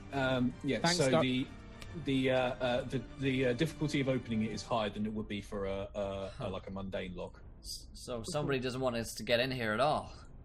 Might be where all your stuff is hidden, or if they've captured our friends. I mean, it seems to me like they killed everyone outside of there. Maybe our friends went upwards to the door up there, you know, and didn't go this way. Maybe we should try that way first, and then if there's nothing there, we head on back to the locked door. Right. My kind of gaze lingers on it, like I'm absolutely fascinated by what could be inside here that they've locked that we can't get. But are you sure? Has anyone got anything we can blow it open with? Any explosives or? No, sir. Well- No, sir. Those days behind me. Thank you very much, sir. I can. We don't We don't do that anymore. I don't know. No more, sir. Thank you very much. What about you, Amorous? You're quite of a broad fella. Could you just maybe give it a bit of a run? Just run straight into it. Charge it with my horns. I mean, if anyone could do it, I reckon you could. You look like a big, strong, intelligent person. Keep going. Like your horns are magnificent. If I was a door and I wanted to be busted open by anyone, I'd want those here horns piercing right through me. I mean, if you don't think you can. And she does like a stop. Okay. And she'll do it. So she'll like rear back and kick up like a bull charging towards a red flag. All right. So Amorous can give me a strength check. Okay. I know this is going to obliterate you. No, I want to use my nat 20. Oh, Athletics. This will be an athletics check. Can I use my nat 20 on this? Yeah, yes you can. nice. Yay! So it's a nat 20 and it's +5. So it's 25. Okay. I still All die. right. You get up a tremendous head of steam and bounce off the door with an extraordinary thunk. Correct. Your very best efforts were not enough to barge your way through the door. I have to hold back the snicker and laughter, but are you okay? That looks really fucking painful. Oh dear, that does not look fun. You look like how I felt this morning after them beers. You see, like you can see her horns are like actually vibrating from the impact a little. Okay. Let's tell you what, fellas. I think I might have a concussion. Yeah, you'll be fine. I'll tell you what. There is clearly no way we're getting through this door right now. If we can find a key deeper in here, maybe it's somewhere around here. I say let's go back to this door up here and see what we can find. No. Fair enough. I reckon we could have made her do it at least 2-3 more times, but if you're sure. Bugger. She's not a battering ram, mate. That thing, your ears must be ringing because of the damage. I would like someone to help me walk the rest of Could the I? way. The fog that's currently clinging to your hair does kind of subside over the next few moments. Never mind. You did look magnificent while you did it, like an angry gazelle. An angry, demonic gazelle. I tried really hard. I'm really sorry, guys. It's just something about it is a lot stronger than me, which is really saying something because I am quite hefty, as It's okay. as the lads say. Let's try this next door, shall we? Maybe you'll have better luck on this one. Can I cast shield on her? Yeah, sure. Yeah. So I'm gonna cast. That I'm plus gonna just 2 like. to AC or something, is it? Yeah. I think plus- you have arcane armor. That's just no, that's plus just a 5. reaction. Oh, plus wow. five. That's just a reaction. I think that only lasts for like a round. You Ah, do it as gotcha. a- Okay, yeah. So Oh, yeah, it's it a is a spell that you reaction. cast as a reaction Oh yeah, I when you just get hit. realised. Sorry. That's Yeah, cool. no worries. Yeah, All right. should we plod Got them it. up to the upper doors? Come on up here. Yeah. How about you let me take this door? You All all right. had a chance. Go right for it, fella. Kind of just straight hand open, cockily open it up if I Yeah. can. So here you have a corridor that seems to link. It looks like it links to a couple of other areas of this citadel. Okay. Can I give it a good look round this corridor, see if there's anything interesting in it? Oh, you definitely can. You give me an investigation check if you wish. 11. My rolls are shite. Nailed it. You have a look around. You don't think there's anything immediately suspicious, but it is difficult to tell in this place. I mean, there's got to be something around here, like dead bodies, but no gold, no furniture, no. There's got to be something of value. You got one door here, one here, to the north, Okay. and then one here to the south. Well, judging where we came from, I reckon we could get into the other side of that building if the other room that was locked. If we take this left door, Yeah, and yeah. I'll Maybe confidently. it'll I'll meet. confidently. Go ahead. Maybe it'll meet up again. That's all I wanted to say. Yeah, possibly. Yeah. I'll confidently stride up and check this door out on the left. Come with you. All right. This door is locked. Well, now's my turn to shine. I'll pop out the thieves' tools. Has it got a lock? Yes, it's like a standard mechanical lock. And I'll. See, attempt, this is just a standard one, so you should be fine. Are you going to use your natural 20? No, I'll just use. I'm confident in my abilities. I want to show him that I can do Okay. it without. Sleight of hand, is that? Yes. Is it sleight of hand or is Should be a thieves' tools if you have them. Yeah, Yeah. two tools. Is it just an attack with a thieves' tool? Is it? Yeah, you just roll out. I'll double check. It's basically rolling a d20 plus dex plus your proficiency in thieves' tools, I believe.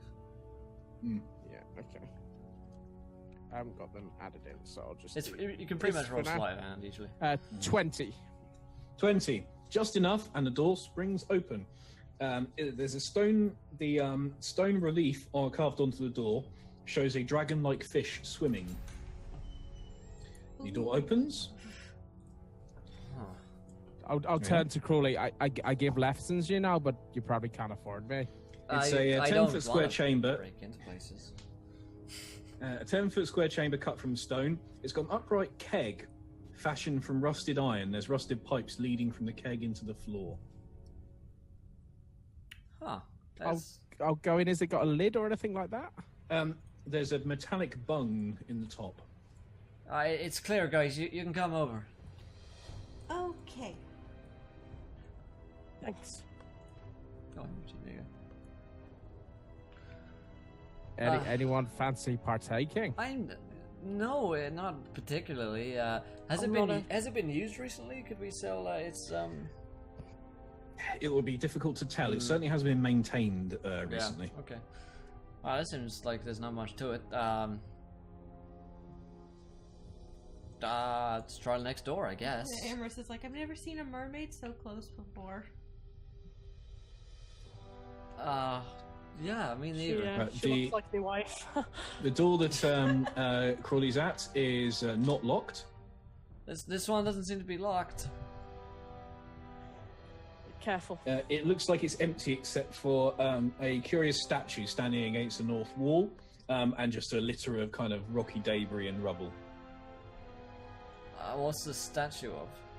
The statue is of a child, life size, so significantly shorter than you, Crawley, pointing at something kind of in front of and above it, with a slight smile on its face, as if in wonder. This is kind of creepy.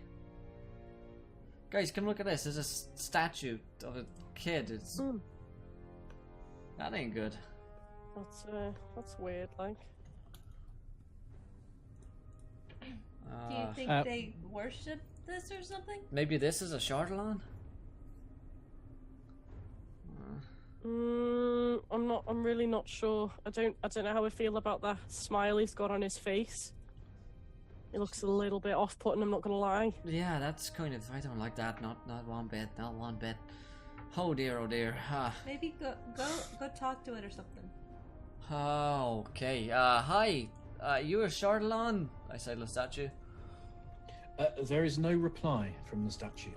Poke it. Okay. I'll poke the statue. What can possibly go wrong? Look at poking strange statues. Yeah. You poke it, it's a statue. As far as you can tell, it's been here. It's as old as the rest of the Citadel. Nothing at all. Okay, this is getting us no closer to finding our friends. So, While they were in that room, can I pop the bung from this keg and fill up a it's couple wedged of... in pretty well. You'll need to make a strength check. Yeah, I'll give it a go. Like, I'll have waited till they're out of the room and just have a quick look myself. So, strength is not my forte. 19. With a pop, the bung pops out of the top of the keg. Do I get a pungent odor or anything like that, or you get something? Oh, that's a threat.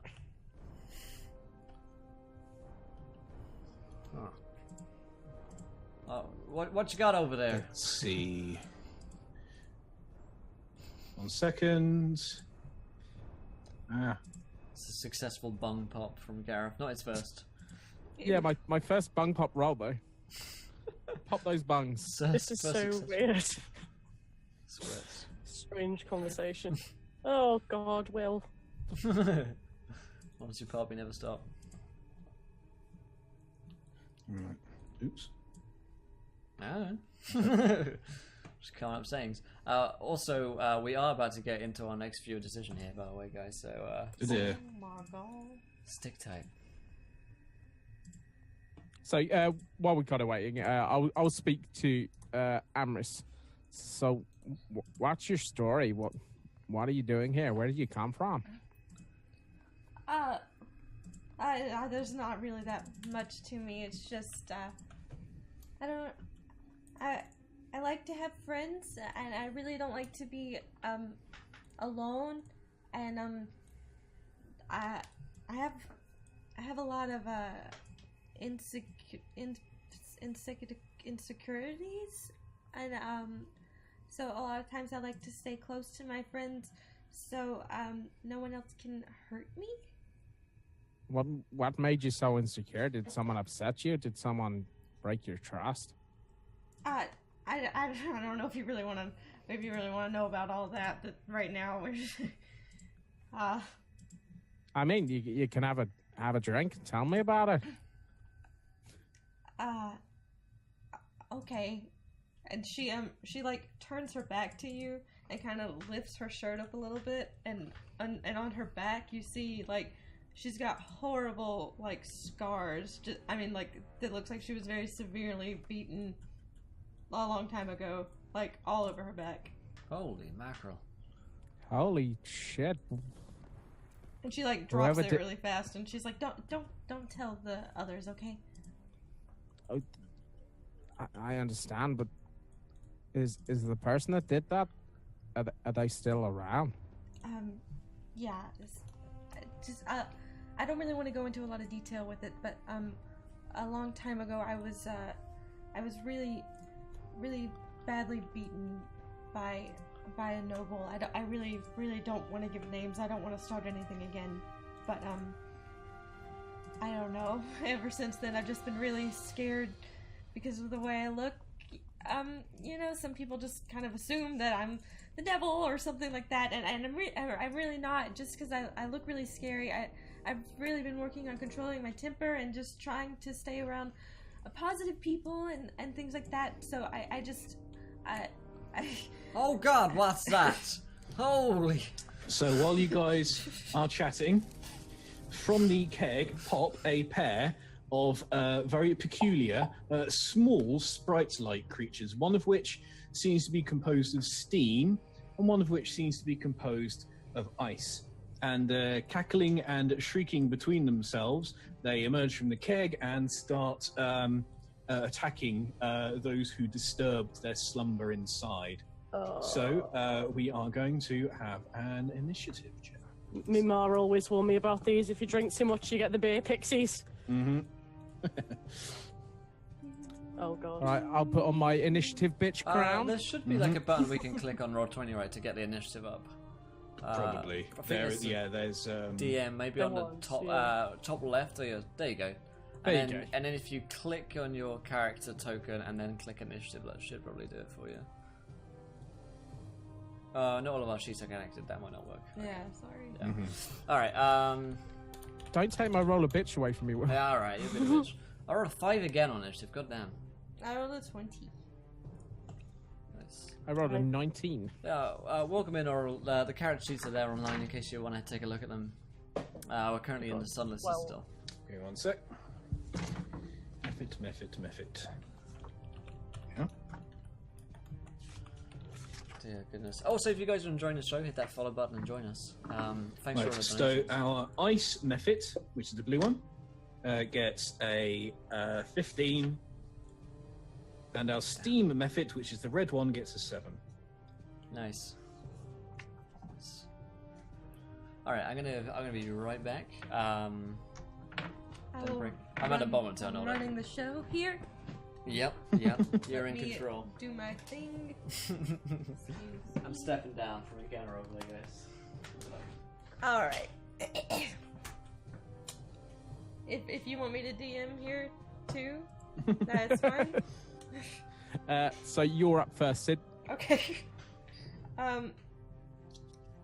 So these two weird cackling little creatures have emerged, swirling from the open keg, one of which is exuding steam, which is the one with the red dot, and one of which is exuding an icy aura, which is the one with the blue dot. I'll go ahead. I still have I think one more nat 1 or disadvantage from Rem. I don't remember what he gave me. I think you've got both still, so you've got a nat. I think it's disadvantage, Okay. and then your next one's a nat 1. All right. Well, we'll just go ahead and say that I'll try and just roll a general strength save to swat one out of the way.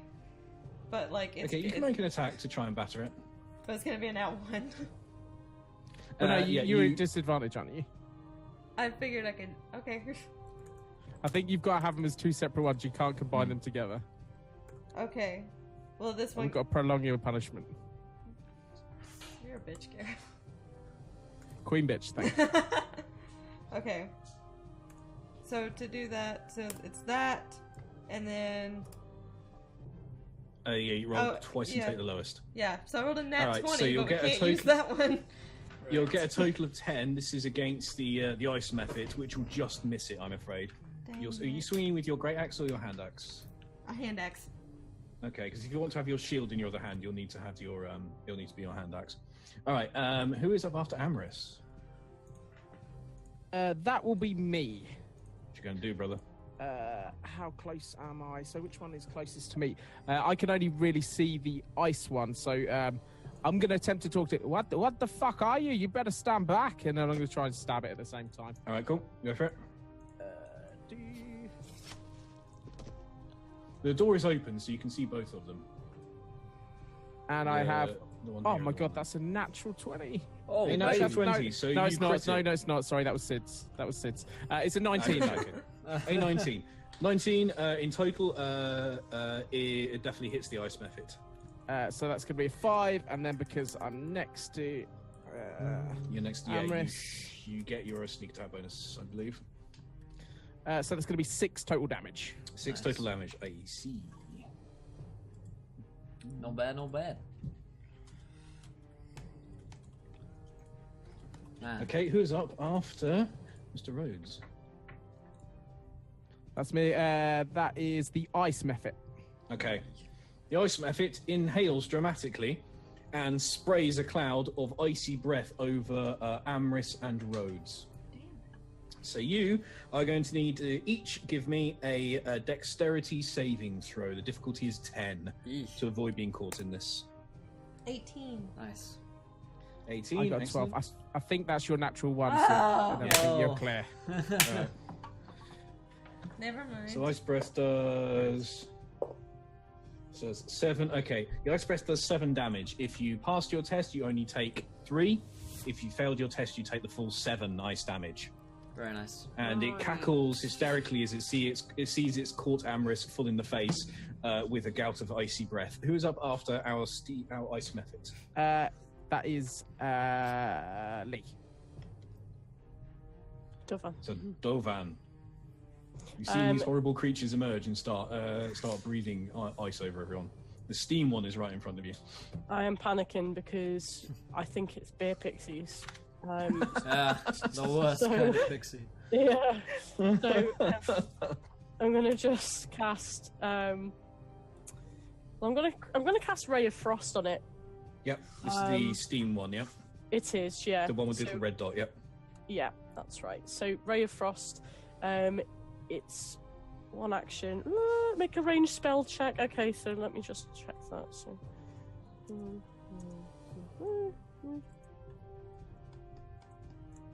Oh my god, I've done it again, haven't I? There we go. She's only I always done do it again. So 16. spell attack of 60 definitely hits. Okay, cool. So that would be 1d8 cold damage, and its speed is reduced by 10 feet until the Is this start. is this your cantrip, by the way, Ray of Frost? I can't remember. It is my Is it? cantrip. Yeah. Okay. So it takes D8. It takes 1d8, so let me just double check. Very nice. 3. So it kind of goes. Okay, and its speed is reduced. All right, cool. Yeah. Who is up after Dovan? You have your move left as well. If you should take a little get attack opportunity if you move away from it. I'm not moving anywhere. Okay. That's the steam pixie person. Yep. The steam method is the red one, and then the ice one is the blue one in the room. Nice. Yes, that is the steamy one. So it's turn. Yeah. All right, it's going to, similar to its buddy, actually it's going to fly to here. It's going to cackle, inhale, and breathe scalding steam over the two of you. So you guys need to make dexterity saving throws with a difficulty of 10. Oh god. Oh dear. Dex plus 3. 20. Let me just find my dex. Very good. Yo. Okay, so. No, wait, that was the wrong one. I didn't even do that. I'm sorry, I haven't done a roll 20 sheet, so I'm a bit typing it up. 19, there we go. Okay, so you both evade it, and you manage to take no damage as the Nice. bolt of scalding air passes over your heads, High five. and it lets out a kind of disappointed sort of swamping noise. Who is up after our steam method? Did you say that is swamping? Crawley. Should we go to Is that Crawley? like sweating? It's like Kind squid. of. Yeah. It's the noise that cats make that isn't quite well formed enough to be a meow. That's actually prejudice against me. I do take offense to that. I'm gonna move here. Racialist. In fact, I'm gonna move here, so I'm gonna be there. And I'm going to attack the steam method with a dagger for a 7 versus its armor class. That is AC. It ducks agilely out of the way of your swinging dagger. Da! Keep at it, guys. Top of the round, back to Amris. Okay. So this time, I can actually do It's stuff. just breathes freezing, a gale of freezing ice in your face. Not cool. Yeah, that was No, rude. it was quite unconscionably rude of it. Yeah, that's very offensive in my culture. Mm. All right, I'll swing my hand axe at it this time. Yep. Nice. 23. Hey, more like it. Ooh, a palpable hit. Yay! Let me see what the damage is on that. Okay, it's 1. Okay.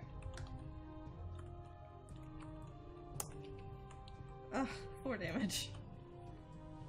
Okay, it all counts. You smack it upside the head with your axe, although you didn't quite get the kind of biting, decapitating blow you were hoping for. Yeah. Who is up after Amris? That's Rhodes. That's going to be me again. So no response to my vocal for any my words at all. No.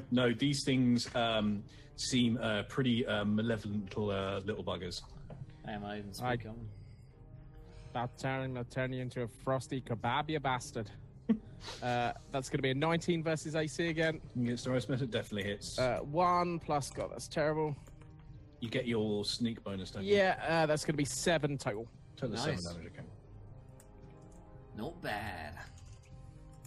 All right, one of its wings is kind of hanging rather tattered and useless at its side. It's definitely on its last legs, this particular creature. And that's his turn. Okay. Or her turn. Or its turn. It exudes a cloud of fog and tries to run away. So what it's going to do is it's going to cast Fog Cloud. Doopy-doo. I've got Fog Cloud. I've got so many books on my desk. Yeah, Phil was DMing early. He's got 5 different books out. He says, I think I need to go get my 6th. I got 3. Are you in the roll 20? That if you press the I, you can search for most spells, and they're really, really quick. I promise you, it's really easy. 20-foot radius. Spell. Wait, I could. Yeah, the I tab in the center is just like gold for me. You just search for a spell, Alright, so cool. from like Ray of Frost. That's handy. What's Foggy it? Cloud. As long as it's in the SRD, it will be. So yeah, a 20-foot sphere of fog appears. It's going to center it on itself, and the area is heavily obscured until it's gone. So we're going to find make colors and shapes. Draw shape. Hold Alt for a circle. All right. So it's kind of like that. Nice. Oops. Blast! I can't see a thing. What? Did you just fart or something? Sorry, that was. All right. So Oh, we can see. It's cleared. there we go. All right. So oops. 1 second. Need to get Ooh, rid of extra these. things. Yeah, they're on one. Sorry, my bad. Well, there you go. So oops. Sorry, I had a bit of trouble working out where all these guys were. So the Yeah. steam method is there, the ice method is there. The ice method is then going to fly away to here, but you guys get attacks of opportunity against it. Now the area is heavily obscured, so these attacks are at disadvantage, but you do get a free attack on him, or her, or it. All right. So, So Amris and Rhodes get attacks of opportunity. Yeah, you get a free attack. Oh, actually, I would as well, right? Because it moves into this square here and then out of it. Yes, actually, yeah, you're right. Yeah. Okay. But you're all at disadvantage because of the fog cloud. Yeah. Okay. It has no wish to die here. 19. You get to roll an attack of opportunity. 19 will hit it, and you will get your damage, Sneak your attack, bonus as well, because yeah. it's next to an ally in that square. Fantastic. In which case, I got a 15 for mine. I do a total of 12 damage to the method. 12 damage. I got a 20. Right. Wow, that sounds like a hit. And I got 3 to add on top of that. The flurry of attacks kills it. Nice. Blech. It is dead. Good work, And it guys. flops to the floor in a very sad, almost tragic pile of icy shards. It explodes, but you are out of the death range when it pops just, and icy shards patter against the ceiling and the walls. Excellent stuff. Ah. Put some of that on your drink later. All right then. Okay, who is up after our unfortunate ice method? It's Dufan. Hello. You kind of made me sound French. then. Yeah, define. Dufan. Ah, oui, madame. Oh, let's not have another French PC. No. I wave my white flag. Scouse is bad enough, like, you know. No offense. So, who is near me? Is this one here? Is that the steam one?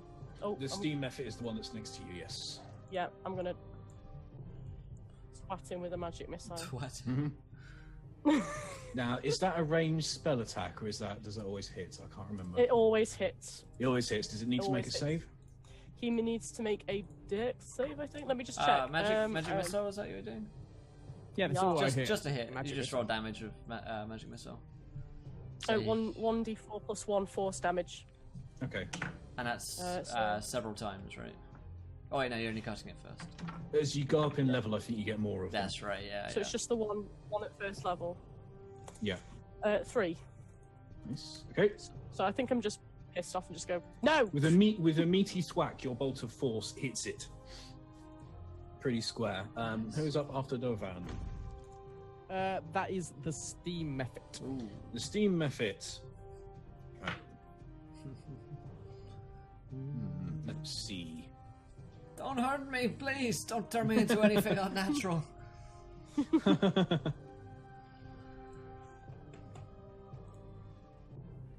Alright, it realizes its fellow is gone and it's going to cast Blur. It becomes a shimmering, insubstantial image of itself and flies away. 1, 2, 3, 4. Unfortunately, you can only get to here because you slowed it down previous round.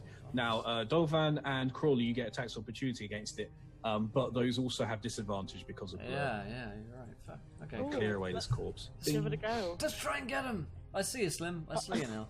There you go. I like to imagine the just the GM becomes like a ghostly janitor and sort of brushes away the Now, clear away the bodies. yeah. Right. So we've got disadvantage. So I'm gonna give Ray of Frost another go. Okay. This is an attack of opportunity, so I think it's just a melee attack you can make. Or melee. I'll punch him. Yeah. No, Yeah, I'll you're punch just him punching him. I'll punch him with my quarterstaff. You can hit him with your quarterstaff, yeah. Yeah. So that's plus. Yeah, I was under the same impression as well. Like magic missile shoots 3 missiles even at first level. That's, I thought it was 2, but I could be wrong. we all been playing different editions, probably, haven't we? There's no point even rolling twice for that, to be honest, because Yeah, we Oh! don't. We don't have to go back and do it now, but magic missile for future is reference 3, does yeah. do 3 glowing darts. So thanks, chat. Is it 3, is it? Yeah. Ooh, okay. So I rolled 4 twice with disadvantage. So there you go. Nice. Take that as you will. You swipe at it and miss it as it squeals and flies away. Crawley, you get an attack of opportunity against this thing as well, but again, it has disadvantage. My attack was a 14 with disadvantage. Okay, 14 for our method. I think it's it. Steamy method. I haven't used one of these before. It definitely hits it. Its armor class is only 10. Fuck As yeah. it flies away, thinking it's clever, you pick out a solid bit of it and impale it with your dagger. It's 7 damage. Oh, and my sneak attack. Oh no, I can't do sneak attack again. Okay, yep. Is it once per round? Actually, sneak attack? technically, I don't think I should get an attack of opportunity because I get 1 reaction per round, right? I thought sneak attack wasn't a reaction. Oh, you're right. You get Yeah, one reaction. my yeah. attack of opportunity. So I- Dovan does, but you don't. yeah, That's so I fine. think Stays as technically it I was. should have done that. Yeah. All right, so it's flying away. It's only be able to go. Next turn, it's probably going to be gone. So we can go back after our steam method. All right. The fog cloud is still there. It's going to be a while before it dissipates. Somebody catch that thing. Whose turn's it next, Gareth? So, have you just had your turn, Crawley? That was a Steam Eva's turn, so I guess. Yeah, so it's your turn, yeah. All right, I'll run through the cloud of The fog, I fog, guess, yeah. until I find. It's fairly inoffensive. It's like cold water vapor. Okay, yeah, until I find a creature, and I will Yep. attempt to give it a stabby Right. stab. Yeah, you won't get your sneak attack because it's on its That's own, but right, you yeah. are able to just attack it. Worth a try. 14. Definitely hits. Nice. 5 damage. Okay. It is still flapping and squealing at you. Who is Damn up it. after Crawley? It's So over here, back at the guys. round Over tap. here. Sorry, go. Amris. Okay.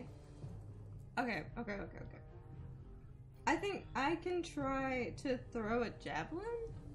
You can. I mean, you've probably got enough movement to get to reach it. Yeah, I'm shouting as to where it is because Okay. you got this cloud Yeah. of fog here, so you won't be able to. Yeah. Okay see then. everyone. Yeah, I'll run up to it then, Okay. and then use my hand axe for 20. Wow. Okay, it definitely hits. Boom. 5 damage. Boom. Damage. Nice. Again, a fairly meaty thwack, but you think it's going to be able to get away from you next turn. Damn it. Boom. So, anything else to do? Me? Yeah. No, That's your move and your attack. I think Yeah, that's your so lot for that's- this turn. I'm out. Okay. Move my 30 feet because I'm a Yep. fast little cat, Nice. and I'll attack. Jolly good. You will get your sneak attack bonus. Yeah, 13 versus AC. That hits. 5 plus 10 damage. Your rapier snicker snacks through the air and cuts it into pieces, and the steam mephit pops in a cloud of steam. Everyone within 5 feet of it, please make a dexterity saving throw of 10 as it bursts. Oh, damn. Ooh, Dex That 10. is you three. Everyone except Dovan, please make a dexterity saving throw. Oh no. Amherst of a 9, I rolled a 16. Every time. Alright. Should have put a Is it rogue. just Amherst who failed? Yeah. Right. You take 7 fire damage as it bursts in your face. So both of these things have gone off in your face. I'm dead. Oh no. most- She's dead. Dispiritingly. So, Amris is knocked to the floor, I'm freaking dead. senseless. Are you on 0 hit points? Yes. Oh dear, how humiliating. You're a barbarian, you're supposed to have loads. I guess you have walked into everything, haven't you? Level 1. I have 14. Yeah. Okay.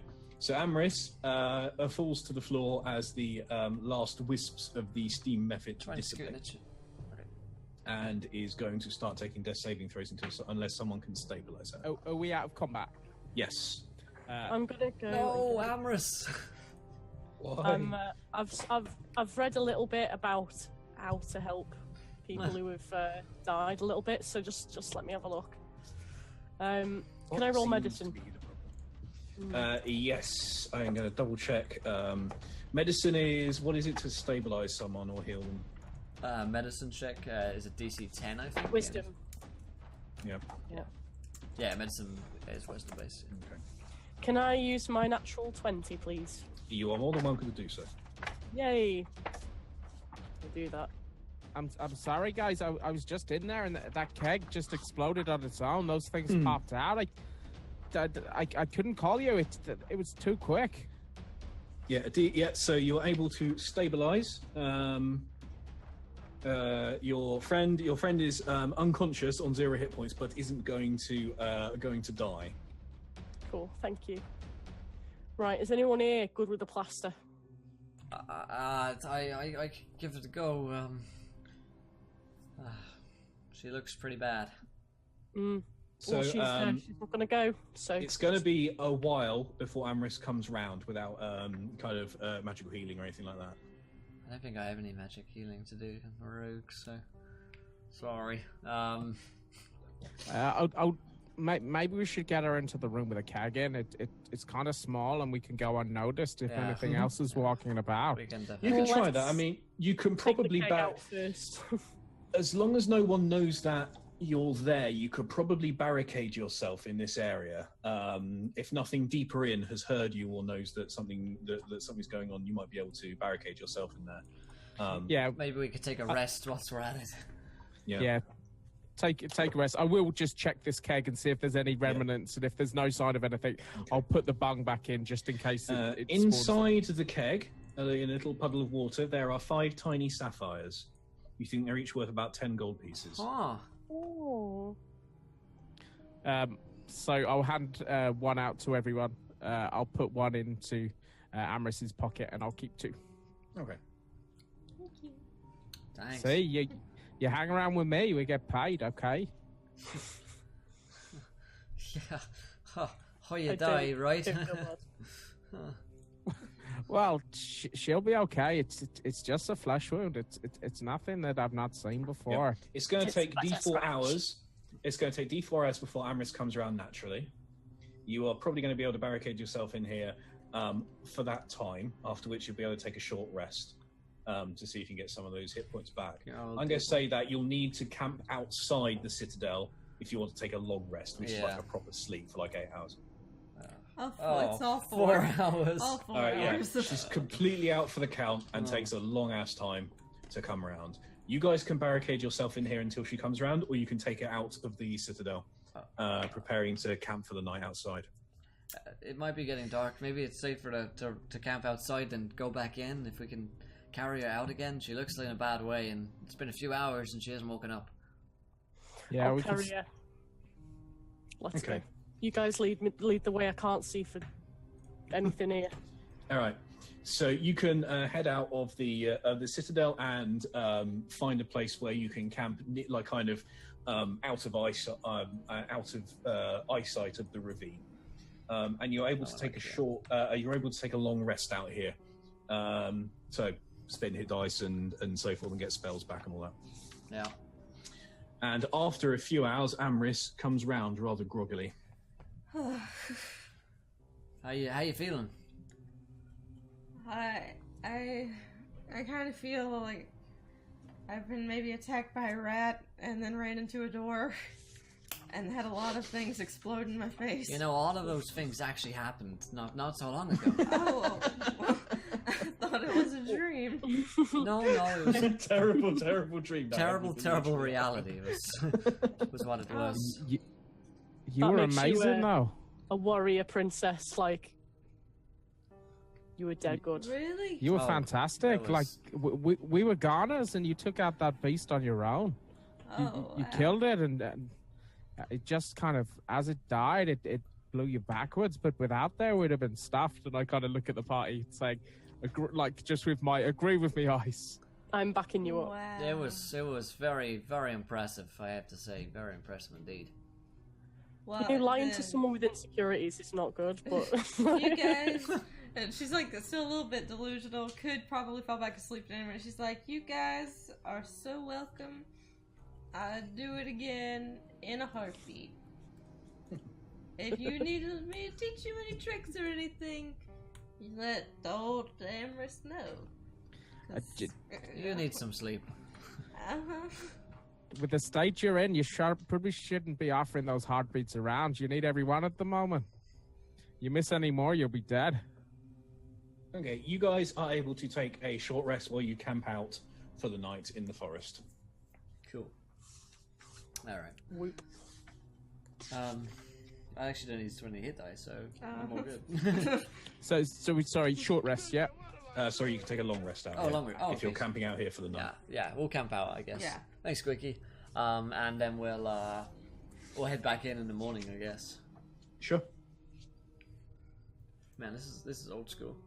Camp outside of the fortress, go back in next day. Someone else can fall in the rat trap this Yeah. time. Yeah, film the rat trap again. Do we do it all over again? This Groundhog Day. Every time we go in, we never learn. Like, If we walk back in, I will just have a quick look for any sign that anything's been tampered with or changed, including the door with the dragon's head on, because I'm still like, any excuse I can go to have a look at that door, I would take. Yeah, it doesn't look like anything has changed. Again, it's difficult to tell because of the amount of trash and the state the place is in. But you're reasonably certain that everything's the same way it was when you left. Okay, that's good. So this door here is the one we haven't explored. Maybe I'll give it a try. All right. Quick look. Doop-de-doo. Aha, okay. All right, so this door is not locked. And you are going to be able to open it if you wish. I will open this door. Everyone get ready. Get behind me here. Okay. Let's form some kind of band close together, okay? Go, Rhodes, get out of that keg room. You had enough. I'm gonna open the door.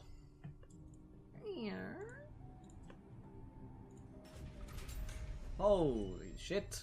Oh no. Oh, that's not good. That's not a good token right there. Oh dear. Right. Oh dear. So crudely executed symbols and glyphs scribed in bright green dye decorate a large and irregularly shaped crumbling chamber. A large pit in the center of the chamber shows evidence of a recent fire. There's a iron cage in the middle of the southern wall, which contains a gaping hole in the side of it that stands empty. There's a small wooden bench draped with green cloth next to the cage, with several small objects on it, and a bedroll lies near the wooden bench from which emanates the sound of rather pathetic whimpering. Huh. There's something in here sounds really sad. Excuse me. Is everyone okay in here? And a kobold suddenly emerges from the bedroll, its eyes wired, looking evidently frightened, wiping away some tiny koboldy tears. Oh, can I run over to it? I'm going to run over to it and talk to it in Draconic. Number 4 Deacon. Okay, in Draconic, what do you say? I say, hey there, little mate, what's up? The fact that you've spoken in Draconic takes it by surprise a bit, but makes you less intimidating than you were when you just rocked up into his room. It says, I am Meepo. I was the keeper of our dragon, and now there is no dragon." And he gestures pathetically towards the empty cage behind him. Meepo, is that your name? Yes, Meepo, the keeper of the dragon. And how did the dragon get out? Is the door open? Did you leave it unlocked? No, it was the wretched goblins. Those filthy, scum-sucking, wizened, putrescent, rancid goblins stole our Calcrix, our dragon. You're not mates then, are you? You're not mates with the That's goblins. why I exist. And now Meepo has no reason to be. Who will weep for Meepo? Who? And he howls up. Oh my! So I'm gonna feed this back to the other guys, and I'm gonna sort of gently, like, kind of hug him, just like comfort him in my arms, and just say. Okay. If you hadn't spoken to him in Draconic, he probably would have reacted differently. But he sort of after a bit of squirming, accepts your brother dragon the embrace, and is sobbing quietly into your sorcerer's robes. Hold on for 1 second. I'll be right back. And I'm going to go and drag one of the goblin corpses from the front circular room into this room. It takes you a few minutes to do that, but yeah, you can do that. And unless anything's going on while I'm doing that, tell him we got them. Tell him there's 2 more of these. Tell him we killed him for him. I can't lie to my own kin. Do you feel the kinship? Kobolds are kind of cross between dragon people and dogs. So I played one in the previous series. What a dragonborn thinks of a kobold is entirely up to you. But yeah, they're lizardy in a way that you are. Yeah, so perhaps kind you of feel scaly. some kinship with this little scaly, pathetic chap. It's like having a really idiotic cousin, I guess. Like, that's how I feel about him. Like, oh. So yes, Meepo the Dragon Keeper is inconsolable in your arms. Where? Do you... Okay. Carry on. Sorry. Where did this dragon guy go? So he's the keeper, and he says he's just vanished. Let me ask him. The filthy ransom goblins stole him. He stole him and Wizened, doesn't like him. putrescent, filth-gorging, stink-drinking goblins stole him. Where did they take him? He sobs and he says, I don't know. There are goblins out there in the hall that are dead. We killed them.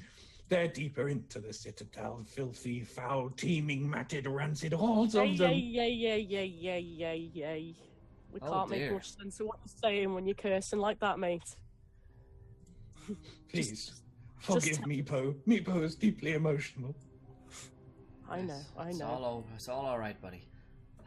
Well, what do we do with this little fella? He seems harmless enough.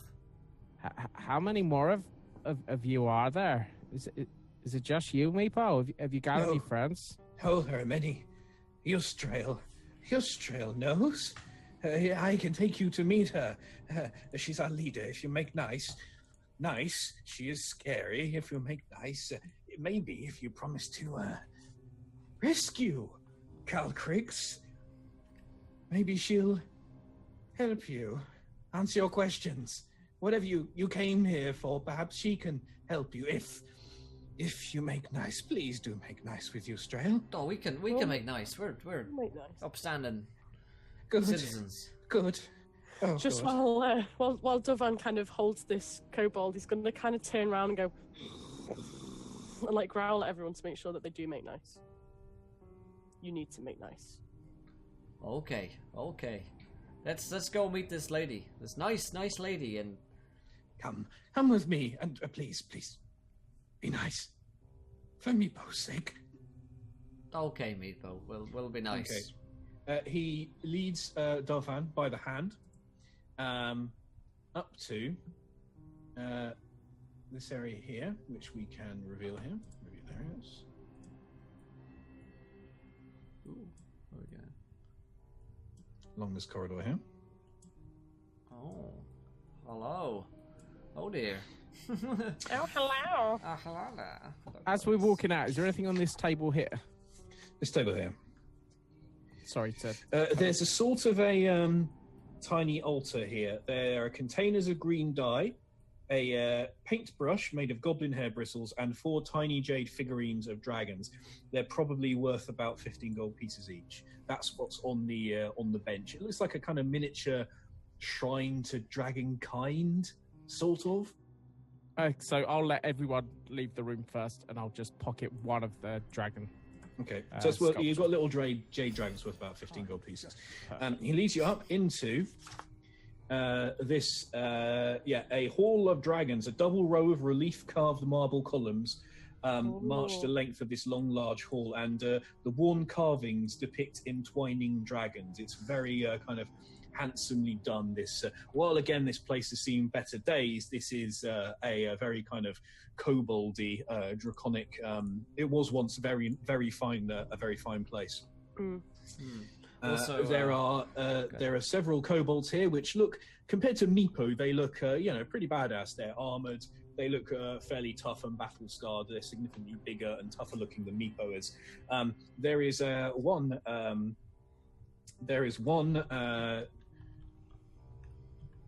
There's one particular kobold sitting here in the middle, in front of this altar, what looks like a kind of altar or throne.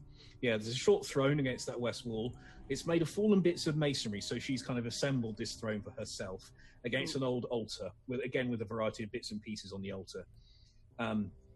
The portion of the altar that serves as the throne's back is a carving of a rearing dragon with a key held in its open jaws. This looks like the biggest, baddest, and certainly the best dressed kobold. She's wearing this long white robe and has a big ring on her finger, and so she looks by kobold standards pretty regal. Nice. And she looks up in alarm at you, but she sees that Meepo is leading you in, and the kobolds kind of bristle at your presence, but at a kind of signal from what is presumably Eustrail, their leader at the throne, they kind of don't attack you straight off. Nice. And she says, "You may approach the throne of Eustrail. Yes, ma'am. Come. Okay. Also, Gareth, you get an inspiration because you're the girl of French accent from Judo Killer. Bonjour, you bastard. And Meepo kind of hides back behind this I'm this gonna pillar. nod, like sort of. Well, I say nod, like bow a little bit, sort of recognizing Amy Highness. Why have you come here? Answer, Eustrail. We're here because some of our friends came here and we think they got lost. And they're humans. Other scaleless, squishy ones, yes? That's Yes. right. That's very right, ma'am. They went to fight the goblins and they never returned. That is correct. Yeah. That's right, yeah. Yes, She's the good. goblin kind, the filthy, rancid, appalling, heinous, blasphemous goblins, deeper within the Citadel. They hold most of the Citadel against us. This place, which is rightfully ours, for it was consecrated to dragonkind, and not we dragonkind. And she looks at Dovan with particular intensity at this question. He nods and says, "Yeah." Good, so you agree that they are filthy interlopers, squatters, foreigners. They come here, they colonize, they breed in filth Well, in now, places this that are is- rightly ours, and on top of that, Right. that all, they steal our dragon. Wow, Let's that was a not lot. jump There's to a lot of conclusions. rage She's there. talking. Is she talking about goblins or kobolds? Goblins, because she is She a is a kobold. kobold. Okay, I was going to say.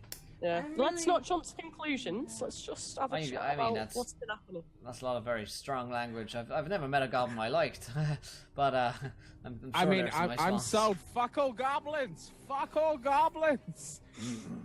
Oh dear. Good. So, you come seeking your friends. Yes, Well, yes, ma'am. They travel deeper into the Citadel to fight the goblin filth. But the goblin filth are not all dead, so they did not succeed. Are they dead? Your friends?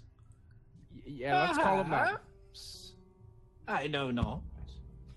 They might still be in there. Perhaps they have been slain or perhaps captured, the goblins. They keep prisoners, as do we. For they are but filthy animals, fit only to be treated as chattel and food. No. Oh dear.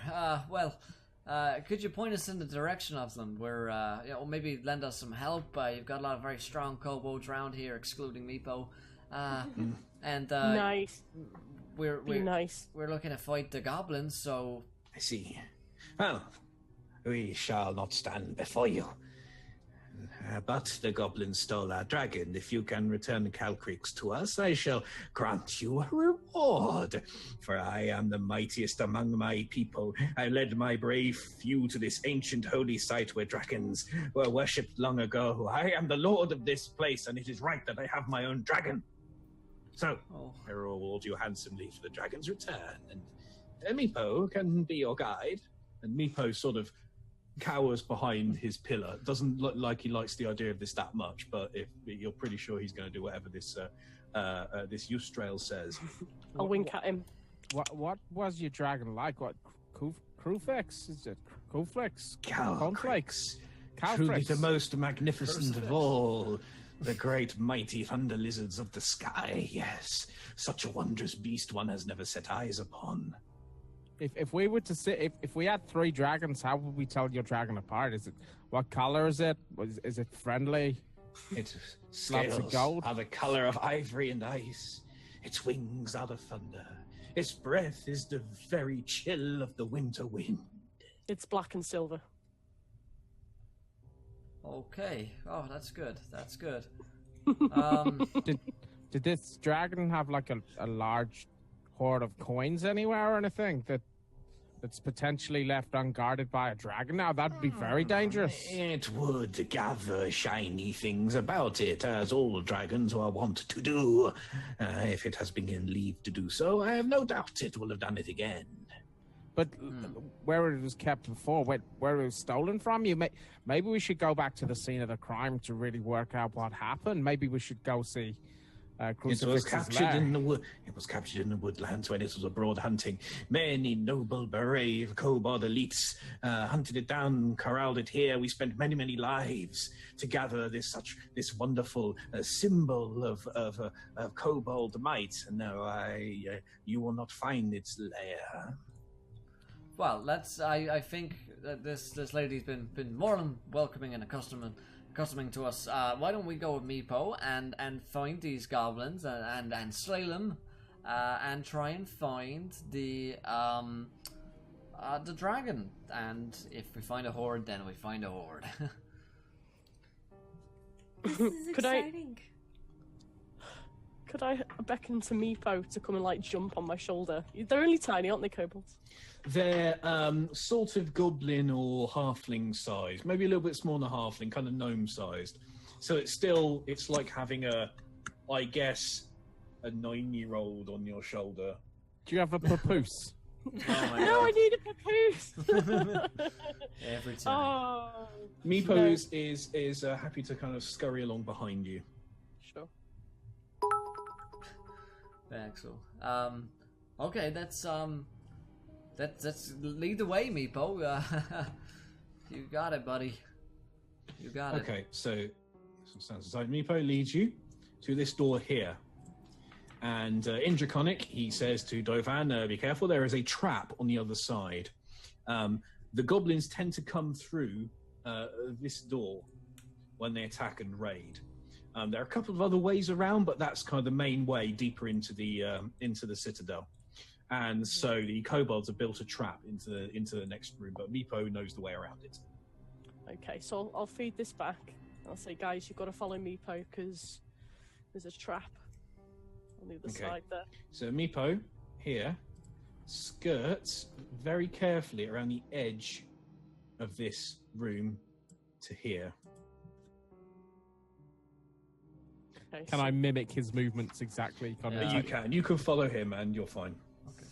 Okay. Please make please make an investigation check. No, sorry, perception check. Perception. Is that all of us? What do I see? Anyone? One person can make it with advantage. Okay. Okay, I got a nat 20. 20 in that case. Yeah, take that. Yeah. Nice. Okay, yeah. You can see pretty clearly that there's an area of the floor where there's a trapdoor set into the floor, and the flagstones are unmortared around the edge of it, so you can tell where it starts and ends. And Meepo's led you around it. It looks like a hidden trapdoor that's going to hinge down and dump you into another pit. Not bad. I'll point it out to everyone so they know if you guys can cross it. You guys can cross this chamber without any problem now. I'll kind of take note of it and look at kind of roughly where it's been, like the kind of areas that they've done before, just in case I come across anything that might be like this in the future. That's fine, yeah. Meepo heads through this next door into this area and kind of cowers against this back wall. He cowers against this back wall and points nervously to this door. What's behind the door, Meepo? Someone's fallen down a well. They can't get out again. Meepo will give you 3 guesses, and the first 2 do not count. That is a kobold joke. Is it gold? It is goblins. That is the answer. Oh. That was a really good joke, mate. That was really good. Meepo likes that one. Meepo, it's the way that Meepo tells them. I don't get All it. about the delivery, You really, can isn't it? definitely sense that Amherst is starting to get jealous of the attention that Meepo was getting. She's like, oh God, no! I've heard that That's joke like a before, sibling actually. rivalry. That's Oh, actually she not loves very me funny. more. Yeah, that was funny. The Meepo, first time I heard it. I've been meaning to ask you. Now we got a little bit of time kind of away from the rest of them, but I mean, you know that you're coming with us, right? You're going to be walking into a land infested by goblins and Yes. terrible cruelties, and that do awful things to you unless we protected you. You understand that, yeah? But you see, Meepo's the keeper of the dragon, but there is no dragon, so Meepo's reason to exist is gone. Yeah, exactly. Oh, no. You're This pretty way. much obsolete. This way, Meepo has a purpose. Meepo has meaning. I tell you what your new meaning could be. You know, back in that building, if you headed through the round room, there's kind of a collapsed corridor with a room with a dragon head on the door. You tell me what's kept in there and how I get in there. I may not know. Perhaps Yustrel knows. She has a key for somewhere deep in the Citadel. Perhaps that is it. No, Meepo knows better than to ask questions about such things, though. Meepo is very small and pathetic, as you can plainly see. Meepo knows that questions are very, very bad things. You wouldn't lie to me, would you, Meepo? Meepo is not entirely sure he could lie to you. You are so much bigger than Meepo, and so much more festooned with sharp objects. No, Meepo would never lie to you. I think Okay, he's telling Meepo, the but- truth. Of course, you think I Oh dear. Well, if there's goblins beyond this door, then do we want to fight them or do we want to kind of sneak around? No, Meepo, go check. Don't. Meepo fears he will not do a very good job at that at all. Oh, this. Meepo becomes loud and clumsy when he is nervous. Meepo Why is is extremely everyone being nervous. mean to Meepo? Stop it. Literally stop. Have you got a weapon, Meepo? Have you got anything you can use to protect yourself? Yeah, Meepo is armed primarily with his natural cunning, so no, Meepo is not very well armed. I mean, if ugly was a weapon, you'd be absolutely armed to the teeth, but... That is another kobold joke. I've heard it many times, but yes, that was well delivered. I'll reach into my bag. Connoisseur of the arts, aren't you, Meepo?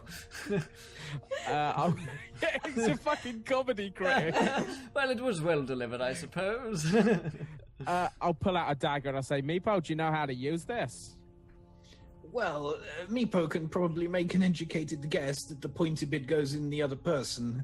Meepo certainly hopes it's not any more complicated than that. Which university did you study at, Meepo? The School of Hard Knocks, maybe.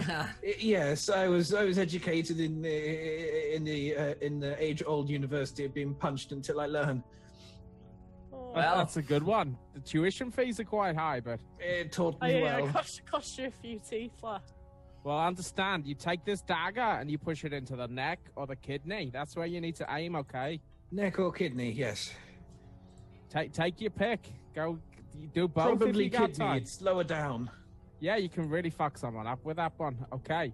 Quite. But other than that, just try and stay close to us. Thank you. Thank you, angry tall person.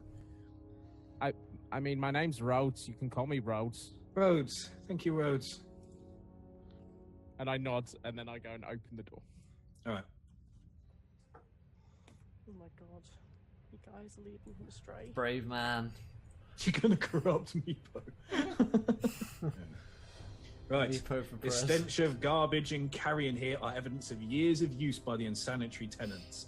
Tattered hides stretched on frames form 6 unstable hammocks around a much-used fire pit. There's battered cooking equipment lying around, mixed up with broken or worn arms or armor.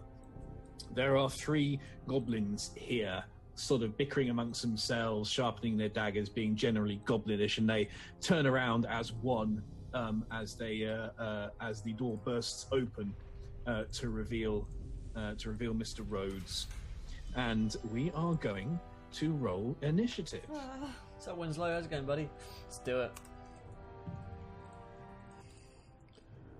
My initiative is a +3. That is going to be a Literally sounds 21. like- Finally rolled well Wow. initiative. Yay for stench. Meepo needs a wild magic surge. He needs a magic mount, man. What are you kidding? Meepo rises on a column of pure light as he achieves apotheosis with a He wild needs magic. Meepo OP, man. Oh. Alright, so Nerf Meepo. Nerf Meepo, please, OP. OMG nerf Meepo balls. Right. Did the goblins roll initiative so I can put them on my Queen Yeah, Bitch I'm just gonna they rolled pretty well. Yeah, they can go on the bitch sheet. Isn't there a character called as Meepo 21. in like, Dota or something? What is their dex bonus? Their dex bonus is +2, Okay, so they're gonna so I go. think our rogue probably goes first. Yeah, so it's Crawley first. Hey, Okay. buddy. You get the drop on these goblins, although they have reacted pretty quickly. Ha! I'm gonna dive in here. Yep, and I will attack him with my short sword. So just one sec, I'll give these each a colour. Nice. Jolly red. You, sir, have at ye. Your face offends me. Allow me to improve it by impaling it on my daggers. Sir. Nay. I attack my Or pots, he's become a pirate. my pots and pans. A 19 versus red. Okay. So do you get your bonus? I can't remember if At level, rogues do. At level 1, he's not surprised, right? No, he hasn't acted yet, but not surprised. So I think it's just. I normal. think you're thinking Pathfinder maybe if they've not acted I'm before thinking you. the assassin. The assassin is what you think. So Yeah, you yeah. choose at level 2, I think, and then you start becoming. Yeah. Right. I'm not yet. Lucky enough. So I will roll my damage, and I'll get 6 damage on the goblin. No sneak red attacks. one. though. Yeah, on Right, red. so you yeah. slash at him. Who is up after Rhodey? Goblins. Sorry, Crawley. All right, the goblins yeet Meep and Gibber and leap towards the two of you. So I'm going to say, because Crawley's burst in and tried to shank one of them, he's going to get 2, and then Rhodes is going to get the other one.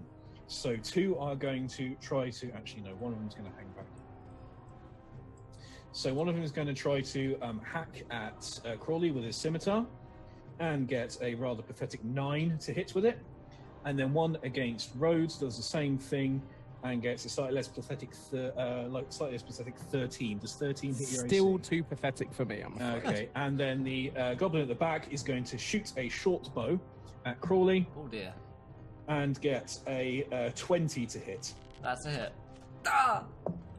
For 7 piercing damage. Owie. It laughs That at hurts. you, a high, cackling laugh as an arrow shears a red line of pain across your bicep. I have 4 Who hit is up points. after? Who is up after our goblins? We are to Amris. Okay. Can I? So I'm a little bit of can. Do I have enough movement here that I can get to them and still? 2, 3, If you got 4, 40, 5, 6 would get you here, but you can't move in the space. You can move 5. Yeah. So you'd be here. what's your move? Because don't they have a high move? Barbarians? Your move should be It's 30. 30 feet. This So is 30. This you stuff, could okay. move. It depends. Could you move here? Is that 5 Yeah, sure. feet? I guess That's fine. Yeah. that's 5 feet. You're still technically not able to hand to hand someone, but you do have line of sight on. You could Yeah. chuck a javelin at any Yeah, of them. yeah, that's what I was Yeah, gonna yeah. do. Okay, a javelin attempt at the red one, Red one. Yep. It is- You'd probably want the blue one because I'm in there. but it didn't hit anyway. Yeah. Probably hit you. So that The one. yeah. javelin clinks against the far wall. Who is up after Amris? We are to Rhodes, that's to me. Can I make a 5 foot, as long as I don't leave his attack area? You can can, as long as you don't leave anyone's kind of the Sphere area of around them. You influence, can, so you can. I'll happily move kind there. of do a deft kind of sidestep as he's going Yep. towards me, and then I'll throw in an attack of my own with my rapier. Get him, coach. 12 versus AC. Ooh. 12 versus AC will miss. I'm afraid these Ah. guys are small and quite difficult to get to grips with. So I imagine it kind of maybe scrapes his hair a little bit, and I flick out the way, Yep. and that's it. That's all I got. Who is up after Rhodes? That is Defan. Get him, buddy. Hello. Get him. I am going to just check my spell sheet for a minute because I'm sure I've got something a bit more. No, I don't actually. Damn it. Keep forgetting I'm not starting at level 7. Yeah. This is so Right. hard. We're real bad. I would- We are truly spoiled. So could I use Ray of Frost? Of course you may. Thank you. Who are you gonna get it on? You Let me probably just need to see- move so you can see them. You will be able to see through the door, though. You can easily hit Yeah, I me. need to zoom in because I'm not in there. I don't want to hit Meepo. You've Yeah. all hit Meepo. But that's it, there you go, there you go. You've With battered your him emotionally. Mind. Yeah, exactly. I gave him a weapon. Yeah, but you were mean to him, and I'm not. Yeah, I like Kobolds. How far? Can So you if get? you can if you're you get outside, Can you get that close? I so can't. if No, you- I'm just moving. Sorry. yeah, I'm if you're outside the moving. door, you'll be able to see in pretty happily. See all these guys. Here. Yeah. Okay, I'm just moving. If you go inside, you're going to be next to them and take penalties and attacks on all kinds of nonsense. I'll move here and just Cool. tell Meepo to wait there. Yeah. In- Meepo is he's more not than going willing to anywhere, wait is there. Yeah, but just wait here. Poor Meepo. He could do something. The ray of, which one are you gonna ray of frost? I'm going to Ray of Frost. If I bend enough around the corner, well, no, actually, because I can see that one. Like, how do I make the circle again? I keep forgetting. You can do that. You can hold down to click. Hold down like the. Yeah, you can make a. If you go to draw shape Ah, and hold there we Alt, go. you can make a circle. Or yeah, if you're at select or move, you can just hold it down and ping. Yeah, you can ray of frost him. I'm going to frost him in the face. Excellent Hopefully. choice. Hopefully. So if I just give this a go and actually type it properly now. Aha, 19. Definitely Nice. hits. A ray of frost spears out and hits him square in the throat. That's Damn, right, it get does. 'em. So that's a D8. Law 7. Yes. He clutches his throat as his windpipe freezes solid and he collapses, choking onto the floor, kicks Very for a few moments, and is dead. He is So stay frosty, mate. You did great. Nice. All right. Who is up after Dovan? We are back up the round to Crawley. Excellent. Aha. Should I do Crawley? This one's different. He's dead. Very, very dead. Let's double team this guy together. Yeah. Wait, what? I'm gonna tag him with my short sword for a 20. Haha. A definite hit. And I get sneak attack on this one.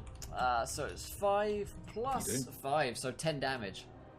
Okay, you tumble across the floor and stab him in the stomach, and your blade cuts up through gut and kidney and spine, and with a shocked look on his face, he flops to the floor, dead.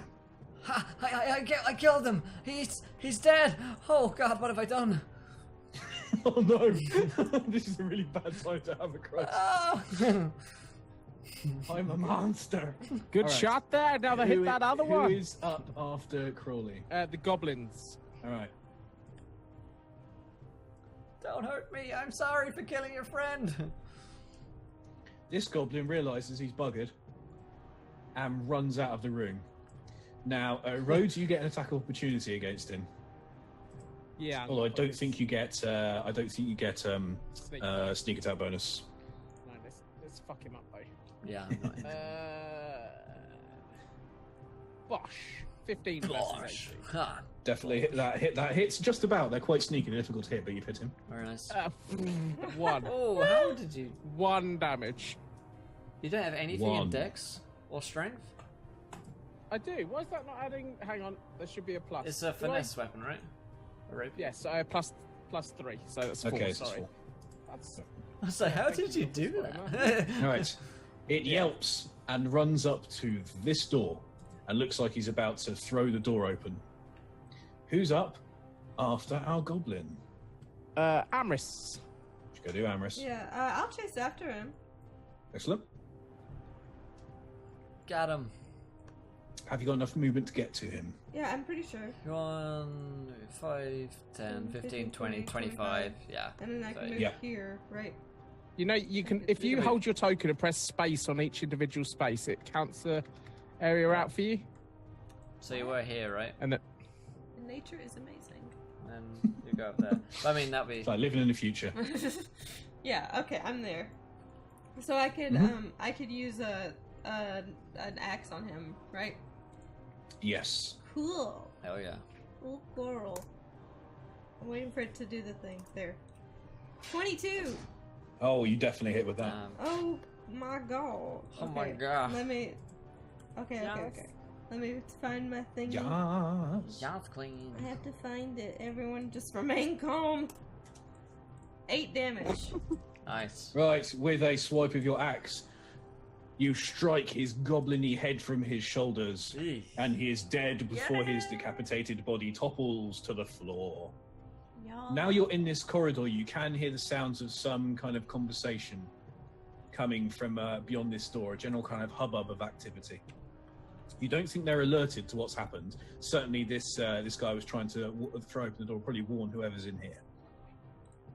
Nice. Alright, I'll pick his head up like by his hair and come back in and like I don't know, spin it around like a bright shiny new keychain that I have. Cool. You have a goblin head, a severed head, as all barbarians should have. I'll keep The it head on of my... their you defeated never know enemies. when that's going to become like that. Could become in fashion next year. I'm starting the I don't think trend. severed goblin heads never went out of fashion when it comes to the barbarian set. That's like a wardrobe staple, you know. I'll kind of Because whisper. it goes with everything. Yeah. It does. Exactly. Yeah. It's the I'll neutral whisper shade. and call him Meepo. Okay, Meepo nervously enters and sort of gasps at the carnage that has been wrought amongst the goblins in this room, and eventually sort of walks up to one and pokes him to make sure he's really dead. And indeed Meepo, he is. stab him. Put your dagger in him. Push it Meepo in. kind of looks at you and then looks at the body and looks up at you and then points at the body with his dagger in his hand. And I'll walk up to him and I'll push his hand inside to make him stab it. Okay, Meepo sort of squeaks a bit as you do this. And And it says, Meepo has done it. Meepo has slain... Has Meepo slain his foe? Has he dispatched the hated enemy? Well, Does this make Meepo a true warrior? A mighty destroyer, a despoiler of his foes, annihilator, a great mighty destroyer? I'll dip my fingers into the wound and I'll draw 2 blood stripes across his face. Yes! You'll now be known as Meepo the Blood. Screws up his eyes as you do this like this. You are now called Meepo the Bloodstained. People will fear your name. Meepo the Bloody. Bloodstained.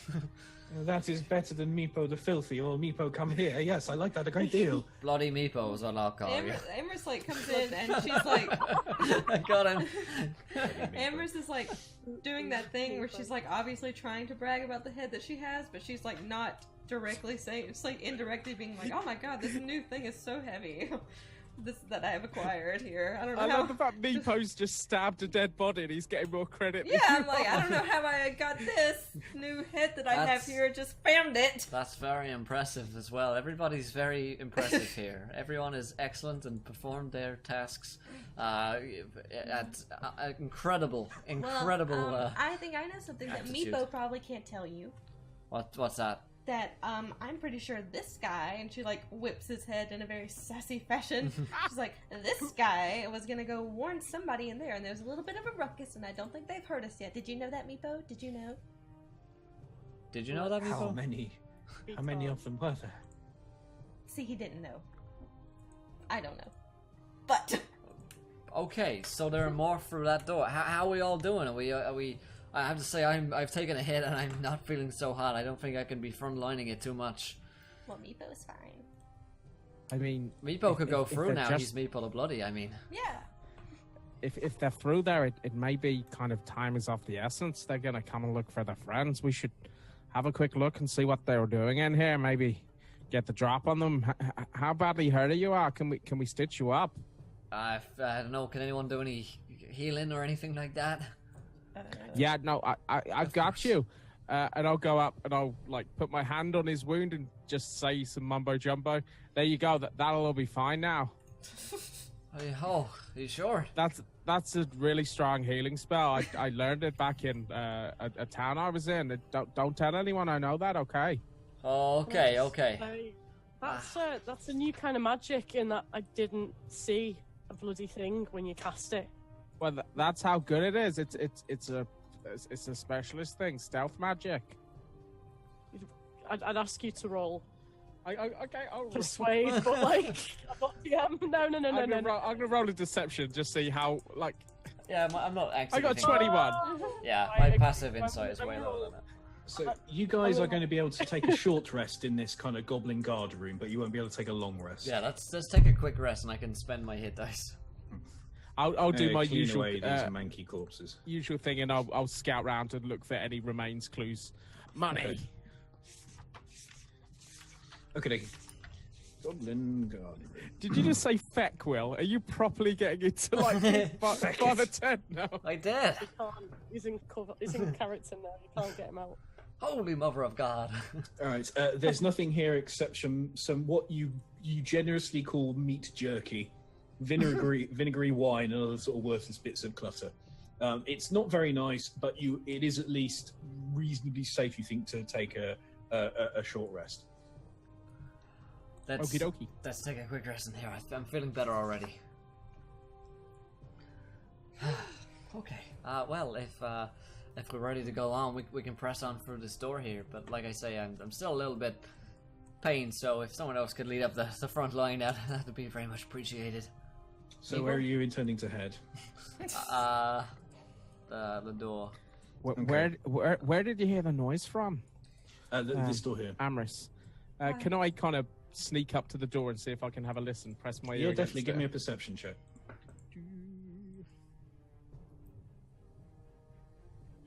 16. Okay. You can pretty clearly hear raised voices of many goblins inside. It sounds like a decent crowd of them. Sounds like they're kind of just going about their own business. Unless anybody of you guys speak goblin, that's all you're going to get. But there's a lot of goblins inside.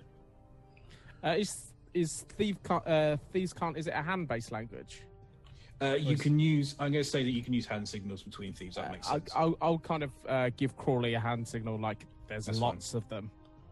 Oh dear. I whisper back to the group. There's lots of them in there. Maybe we should try the other doors first. Is there any lock or anything on this door? No, it looks like you'd be able to just shut the door open. It doesn't look like it's locked. It's fairly sturdy. I think it's part of the original Citadel. Maybe we should hide the bodies in here. Is there anything around us we can just use to block up the door, just to give us a bit of warning if there's anyone? Like, you could make a kind of makeshift, I guess, alarm, just a pile of stuff on the other side, beside the door. the only thing I'm worried about is just going to make a lot of noise. Yeah, I guess we can do that. I'll put something where it makes like maybe just a tin can or something like that. Yeah, there are pots and pans and stuff in the guard room that you can use. You've got a pile of junk by the door that will make it clatter if it opens. Okay, and I'll carefully, unless anyone else wants to do anything, I'll have a quick look around the room and I'll put my ear to every door just to see if there's any activity on the other side. This chamber with the columns, there are several torches mounted that are in sconces that are burning fitfully. It looks like the goblins have set these up to light the place. And there's a kind of a haze of smoke filling it. A row of marble columns carved with entwining dragons runs the length of the hall.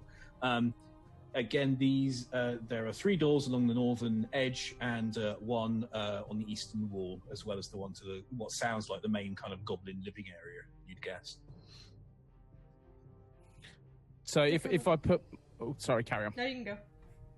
If I put my ear to these 3 doors, do I hear anything the other side? Okay, give me a perception check. 14. Nice. All right. So you're unable to make out anything from these doors, from the doors along the northern side. Okay, I guess, is it door 1, door 3, or door 2? Behind 2 lies certain death. Behind 1 lies 6 tons of sugar guarded by 3 giant bees. These are tough odds. Choose wisely. Yeah. You chose poorly. Let's just try You this one. I chose guess. poorly. Let's try this one, and then I don't know. I guess. Maybe there'll be some kind of cliffhanger behind this door. Right. Okay, this door is not locked. That You is choose to convenient. open it. I will. Open sesame. Ooh. Ooh. Twisty. Very nice. Very nice. I like what's behind this door, and it's not certain death. Mm-hmm. Good. So there's this kind of corridor which links to some area further up here. It looks like it was a corner tower of the Citadel originally, this curved wall here, similar to the one that was near where you entered. Seems safe, And guys. again, Well, I think this is definitely a better bet than going towards the ruckus. Maybe we could go around the goblins. Yeah, and maybe we could come up with a plan or something. I feel like we need some time to do that. It's a good idea. Maybe in a safe space. Yeah, let's go in our safe space, guys. What do you guys think? Into the goblin fortress or up here to Safe space. safe spaces? I like that one. Can you move my token? I'll let that down. Yeah. Okay. Yeah, Off we go. let us head north. This seems like a great plan. you do hear the same sound coming from this door. Oh. You're pretty sure that door also leads into this this kind of common goblin area. Oh, okay, I prefer this door over here. Pick a door, any door. Well, this door might not lead us to it. Up the top there. All right, give Okay, that. well, I'll stick with the plan. It's fine. Stick with the plan. Stick with the plan. Okay. And let's go and then avoiding this door, try this door here. Okay, are you going to listen to it or open it? Have a listen. Yeah. Let's have a listen. All right, please give me a perception check. Okay, it is a 17. All right. You put your ear carefully to the door, and you hear raised guttural voices. One of them seems to be very angry, as if he's sort of bullying or complaining at the others. It seems there's some kind of a leadership dispute or something like that in there. Someone basically beasting out someone else. They're arguing. You don't think it's a goblin. It sounds like something bigger. Maybe we could slip past while they're arguing. Let me just open this door just a tad. Please give me a stealth check. Alright, I will. It's +5 for me. 12. 12 in total? Alright. With a 12 in total, you open the door and get significantly less than the perception check of who is inside. Damn it. And there is there are voices yelled in a barking warning. Oh god. Oh god. Oh dear. As the hobgoblin chief leaps to his We are feet, fucked. bellows angrily, and points at the door from whence the intruders have emerged. And what happens in these subsequent moments will not only determine whether you live or die, but will happen in our session next week. There we go. Hey. Damn it. Well, we're screwed, guys. Yeah, we got busted. Wow, that was fun. That was a fun session right there. I can't wait for next week. If you guys enjoyed tonight's session, please do let us know in the chat. And if you want to catch more Encounter Roleplay shows, then hit that follow button and join us. Of course, Tales from the Yawning Portal will return the same time next week. Same time every week you can catch this show. I'm actually going to be sticking around for an extra half an hour or so, doing a little interview here in a couple of seconds. So stick around for a little chit chat about a new RPG out. But yeah, fuck me, dude, that was fun. I'm gonna die every session. Yeah, we got screwed. But let's go around to cast and crew. Did you enjoy yourselves? Where can we find you guys online? All that good stuff. Glad to hear you guys in chat enjoyed it. Good fun, guys. Very fun. Bravely ran away. Yes, awesome run. Thanks, guys. So stop, Sydney. I thought that was super fun. Yeah. I was admittedly messaging Lee the whole time, being like, "I'm so nervous for this game because our DM is famous and I'm scared." But I'm not Dropped me famous, in shut it there. You have no idea. Oh god. But I feel like I've collected myself and found my chill, Yeah. and after I died, I really Yeah. gained some perspective, and now I think that it's gonna be really, really fun, and I think it's gonna get deep, and I'm excited. Oh, yeah. I'm very excited. Absolutely. Fantastic. We can find you online in places, Oh yeah, right? yeah. You can follow me on Twitter. It's at Sydney Mage, and you can subscribe to my YouTube channel, which is also Sydney Mage. I'm gonna upload a video of me cutting Will's hair soon, so if you don't want to miss that. Oh Hit me up. dear, oh dear. Speaking of haircuts, Lee, let's go over to you. Yeah. Oh my god. Hello. Segue. I am Ginger Snapper in chat, also on Twitter, also on Instagram. I had a brilliant time. Sid dropped me in it by saying I had no chill. I'm not gonna lie, I had no chill. I was a Grey Knight player when I was younger, so this was amazing. Amazing fun, thank you. Nice. Fantastic. I am the hammer. Good lord. Stop it! Oh dear. Oh dear. I have no idea. I've got a really awkward boner. Yeah. Yeah. Me too.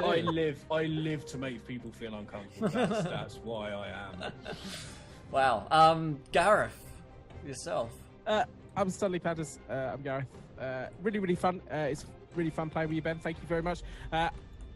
Sorry if I throw things off and talk too much, but that's just the way I play. But it's really fun. It's nice playing with a new DM and kind of seeing different styles. And these new adventures are proper old school D&D. So I have to kind of get back. These to, are. It's a compilation, like I say, classic adventures. So they are proper old school. Hack your way through the goblins until you find the thing. It's been a while since I've played bit fully more. like this. Yeah, it's really cool. These maps are fucking amazing Yeah, as well. yeah, I love the You're Roll20 doing maps. really well.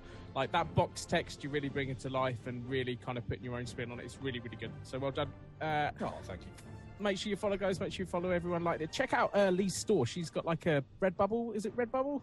With some really cool stuff on it. She forgot to advertise herself. Check that out. Yeah. Talk about yourself. Let me put it.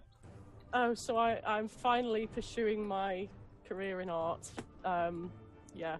Let me just get the link for you, and you can laugh at it there. That's not No, it's cute. So I'm making really upset animals. So like fuck's sake or what a tit. Go for it. Don't badger me. We've currently got a pheasant plucker. I'm working on oh dear, bunny boiler, and cluck off. Wow. So, Why no pandas? Yeah. What's the hate because I haven't thought of one for panda. So come up with one for panda. You could have a fit. You could have some fish, and it says "What a load of pollocks." That's a good one. Jackson Pollock. I like it. That's free. That's for free. Fantastic. Yeah, there you go. Fantastic. It would be remiss not to give Ben his chance to chat. Yourself, Mr. Counter. Hello, everybody. They call him Ben on Twitch. I am at Ben Counter on the Twitters, and I try to tweet along with random nerd stuff before I run an RPG. I'm running another one on Twitch on a channel called OB190. That's OBBY190. She's a variety streamer. I'm running an adventure, a campaign which is currently being recorded for YouTube. For her YouTube channel, and adventures are going to start going very, very soon. We just recorded the second adventure, which was that's my campaign that I've completely made up as I'm going along. Nice. I am also, if you look for a blog called Dungeon Senpai, I think it's dungeonsenpai.wordpress.com. That's my blog about running role-playing games, but with DMing advice, which I keep on saying I have to update, and I'm going to, I promise, really soon. So there's a bunch of articles there about running RPGs. Fantastic. Well, go follow these guys, everybody. And like I mentioned, we are going to be sticking around. We got extra bonus stream coming your way here. So we're going to say farewell to the wonderful crew of Tales from the Yawning Portal, and we'll see them again next week. I would say what's happening tomorrow, but we're staying live. But if you are leaving now, and we'll see you again tomorrow because it's late. In some places. Then we'll be back on tomorrow at 4 p.m. EDT for Tricks of the Trade, and then Friday again at 4 p.m. So thank you guys. Great game, everybody. Fantastic work, Ben. And also thanks to Roll20 for providing all the maps and doing all this stuff for us. Although we did pay them money, so hey, fuck them. Guys, we'll see you guys soon. Fuck them. That's right. As Ted would say.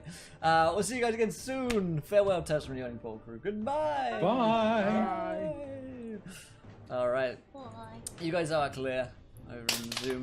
Alright everybody, I'm going to go on a quick 5-minute countdown for this next show here. I'm going to be chatting to one of the lead devs and creators of Mechanica, a steampunk horror RPG, which you can find here. And in fact, there's some exciting news as well. If you've been checking out Mechanica, and you've been liking the sound of it, or if you listen to it in a moment and you begin to like the sound of it, then there is a 15% coupon code, see what it is, for those of you who watch Encounter Roleplay.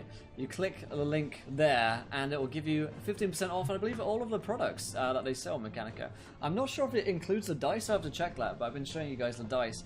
Let me give our friend here a call, and we should be ready here in a few moments' time. Oh, I forget that Skype does that weird thing with everything. It changes the volumes. There we go.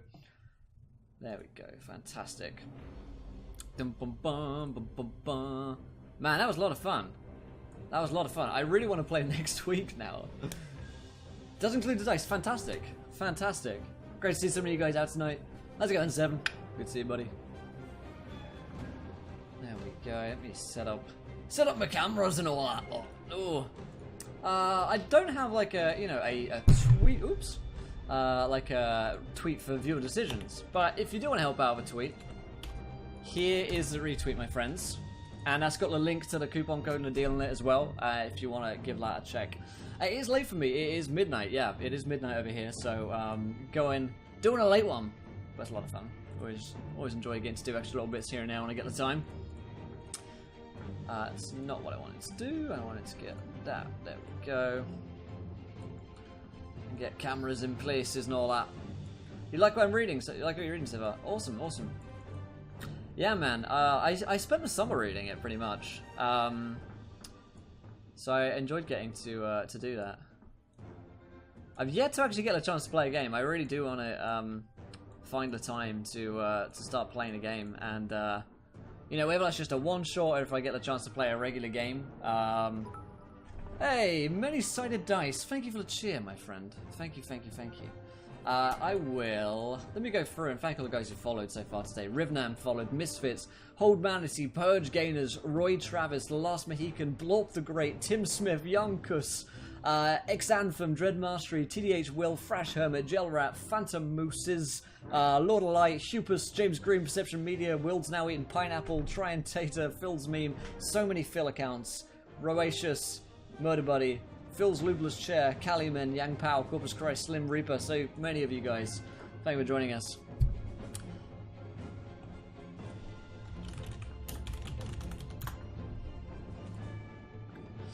I'll be in now as usual watching overlays on YouTube, of course, it will be uploaded to YouTube within probably 48 hours, most likely. How you doing, Many-Sided Dice? How you doing? Can bring back. Doodle-doo, doodle-doo-doo. Let me do that there. You look about 16 now. I'm getting there. Yeah, I looked 12. I looked 12 before. And now I'd say I've gone, you know, I've aged a couple of years. Oh my god. So, whilst we were streaming that, Sydney had ordered just Chinese food, right? Sure, Chinese. And they're like, sorry, we shut. I'm like, what? We paid you money. And they're like, yeah, sorry. Sorry, we closed. I'm like, oh, okay. Okay, you are my hero, Razarek. I'm not a hero. I'm not a hero. I'm just a guy trying to do what's right in the world of RPGs. If horror of the Orient, especially part of mechanics, is very interesting. Yeah, very much inspired by, you know, a lot of steampunk and horror elements of that, and you know, Mechanica is very, very Lovecraftian, so. Wasn't that much different. We had a bunch more traps we had to do. Oh, nice. Let me try calling Matt back, the guy who we're meant to be chatting to. Looks like his Skype might have bummed out and died, as Skype is wont to do at any given time, of course. Skype is just that way. I'm from Italy and I start playing D&D. I see you. You mean you started playing D&D because you saw Encounter Roleplay? Or you've been playing D&D and then you found it for Encounter Roleplay? The maps are all provided by Roll20. Yeah, we bought the I bought the pack for, you know, how much? The $50 or whatever it is on like full price on Roll20. Well worth the money though. We went through it in our review. I really, really like it. You can buy the modules individually for like $9 a pop. So if you just want to play through Sunless Citadel, then you can do. Oh, it looks like there's a camera issue. Skype is like a honey badger, it doesn't give a fuck. I know, yeah. Skype don't give no shits. Looks like we're getting close. Matt's, see, he's back. 1 second camera issue. He's gonna be, joining in here in a few seconds' time. Thought it might be really awesome moves. Man, there was only Steam. Like, it's very old school, isn't it? Like, that's, in fact, we'll go over to my, my table talk place here as we are kind of like setting up, and we'll wait for Matt to get in and get sorted and whatnot. But we'll chat a little bit about Tales from the Yawning Portal. We'll have a little bit of kind of post-game discussion, I guess, about Tales from the Yawning Portal. So it was quite interesting getting to okay, no worries. Quite interesting getting to play like an old school campaign, because it has very much that kind of old feel, you know, like you go into the dungeon, there are the goblins, you have to like check each room, you have to check each room for traps, check each door for traps, you know, and that was quite novel. And then, you know, we camped outside to get, yeah, he's gonna have to work hard to take Meepo away from us. Fucking hell, man, there is no way that Meepo is leaving this party now. He is an integral part of the group, and I will not have any meepo-less streams. But yeah, it was quite interesting. You know, camp outside, go back into the dungeon the next day, and that was when I first started like reading D&D. I was back in 4th edition when I was quite young, and when I was playing it with my my family, the only people I could get to play at the time, you know, when I'm like 10 or 11 years old, that was very much the way that we played it. You know, like this is the game, and you know, actually caring about all of the rules. It was different because I remember I was last night talking to Sly Flourish on his channel, and we were talking about the difference between new PC auditions of Meepo, the difference between theater of the mind and gridded maps, right? And I was thinking, you know, I haven't played on a grid for actually quite a long time, and I want to, yeah, kind of interested to see how that goes, because it is so freeform. And I found myself caring a lot more about more rules when I'm actually on a map. You know, I'm like measuring things, and that's how that kind of play seemed to work. Am I getting cooled? Yeah, I am. Let me cool Matt. Looks like we might be getting in to the Skypeage here. You never know. You never know. Hey Matt, do we have you? Do we have you on? Maybe. Maybe. Skype is Skyping at the moment, I think. Matt, can we hear you? No? Oh, the call dropped. Never mind. Go in the dungeon, slay the monsters, get the foozy. The fuzzle. The fuzzle, yes. The old dungeons aren't necessarily the best, but they give the whole game a lot more context in something that's shaped even easier out. That's what is quite interesting about it as well, right? You see from like where it was to where it is now, and those different game styles are what's it? Okay, he says, call me again. Boo boo boo boo boo. That terrifying Skype sound. Hey Matt, do we have you? Maybe, I don't know. I can't hear you. I enjoy both. The Yawning Portal is very high on my list of books I want to get.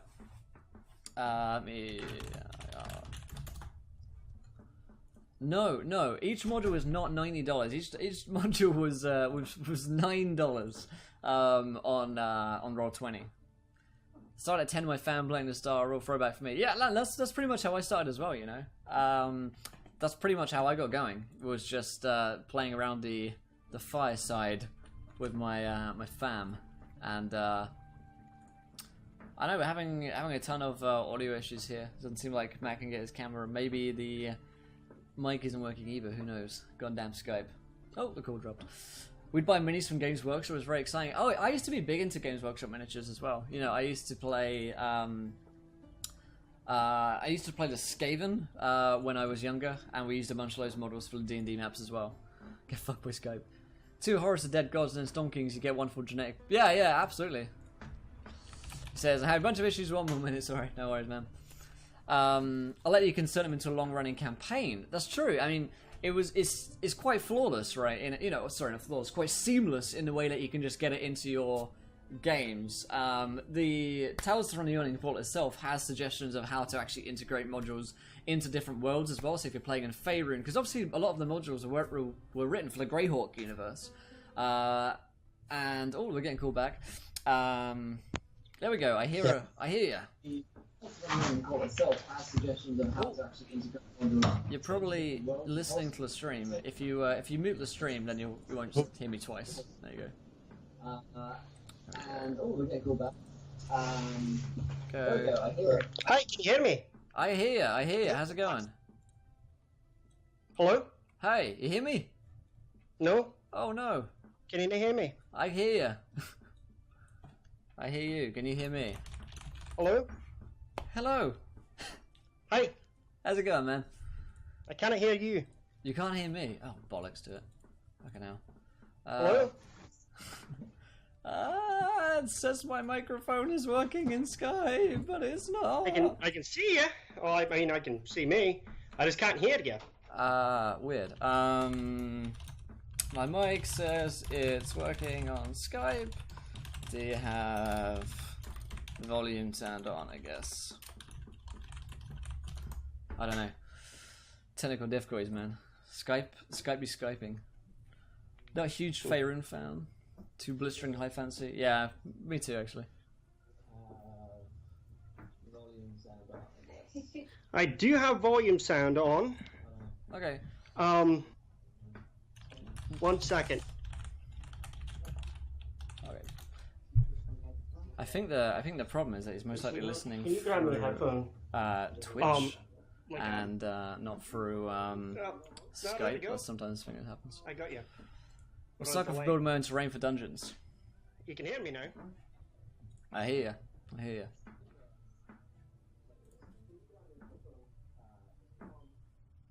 Yeah, I mute myself on Skype now, so I think the most likely issue is that someone's listening through Twitch and then not through Skype. I don't know. Who knows? Let me click on this, Dr. Narkovich. What's the sorry. Oh, dude, is that I can't fucking hear them though. It's like I have no sound from them. test? No, not hearing me, dude. That mimic is sick. I don't know. Why isn't Skype working? Mad interference. I don't know, man. Vaguely drunken tear in his eye. It was a beautiful moment. Let's see if I'll carry on. I'll carry on chatting away whilst Matt's setting up. That be a mimic. I'm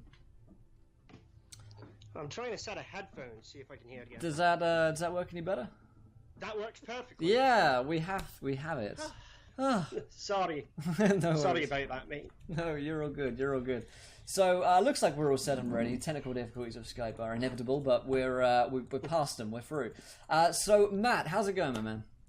Other than that, just now it's going fantastic. How are you doing? I'm good. So we're here to chat for a little bit about Mechanica. So do you want to tell us a little bit about the game? Sure. So I played role-playing games since I was a child, since really first edition Dungeons and Dragons back in the day, you know. Yeah. And so over time of playing tons of games, I used to get a lot of people be like, well, I don't want to play that because it takes forever to understand or to get through it. And then you get other people that are like, well, I don't want to play this thing because it's too easy to play and it's no fun to play. And Right. the other thing that really started to get to me was like, I play a lot of video games too. I mean, I think most people play games do. Yeah. And if you look at a game from the 1980s and you look at a game from now, it's a whole different ball game kind of thing. But when you look at a lot of role-playing games, it's the same thing just over and over again. So I tried to really create a whole system virtually from scratch that was more along the lines of anybody could play it. If you've never played anything, you can pick the book up and you can play it. But if you've played everything, you can pick it up and you can do anything with it. So it really gives you something very wide that anybody can enjoy. The other big thing is I like horror a lot and I like steampunk. Yeah. And I don't know if you remember the game. There was a game called Rifts a while back. Yeah, I've heard of this game. It's an interesting concept, but it's virtually impossible to play. There's rolls upon rolls upon rolls for everything, but it had an interesting concept that everything was possible. You could do anything. Right. So I'm like, let's take that concept.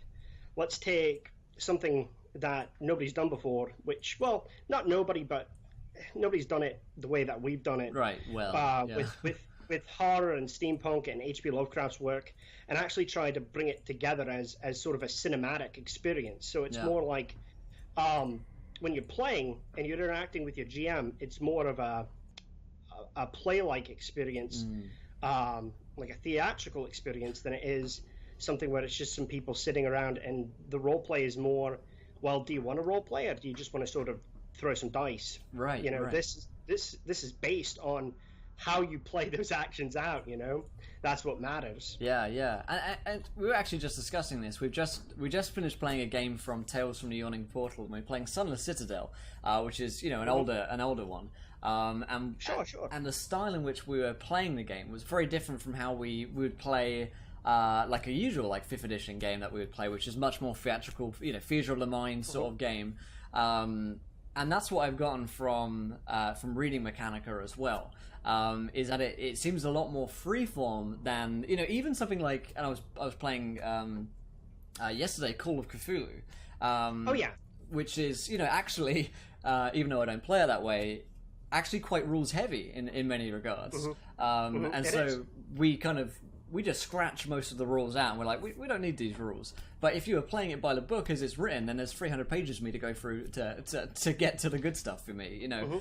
Whereas what I've seen from Mechanica is it seems to be much more free form, I guess, and a nice balance between, you know, it still has some crunch to it, but it's easy to understand, and that's so important for getting new players interested, I found. Oh yeah, definitely. And I mean, that's the thing too, is when we were playtesting it, this thing was in development for 5 years, and really it was me building it. Yeah. So, like a lot of people I talk to, when me and my partner Josh take this thing to someplace, and they're like, "How many guys did you work on this? This is a lot of stuff." And I go, "Well, I did it, you know." Right. over 5 years of talking to people and whatnot. There's some people that helped out here and there, and there's a lot of really great people online that I've played in games with before that were like, let me play test it, I'll run it with my group or whatever.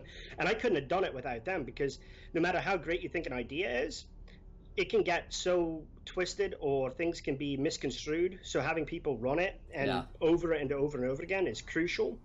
But yeah, that's the thing I wanted. I wanted somebody, like, if you've played games all your life and your boyfriend or your girlfriend or whoever has never played anything and they never want to touch it because they're like, oh, that's way too much, I just can't do it. This game really brings it in and goes, well, here's something really easy you can do. And as you progress, you can add different things or make a new character. And I mean, that's the thing too with Mechanica. It does share that with Call of Cthulhu, where characters die. Yeah. You die. It's gonna happen. One of the big things when we were beta testing it, the whole magic system that's built up is based on the fact of you can use magic as much as you want. There's no skill slots or anything like that.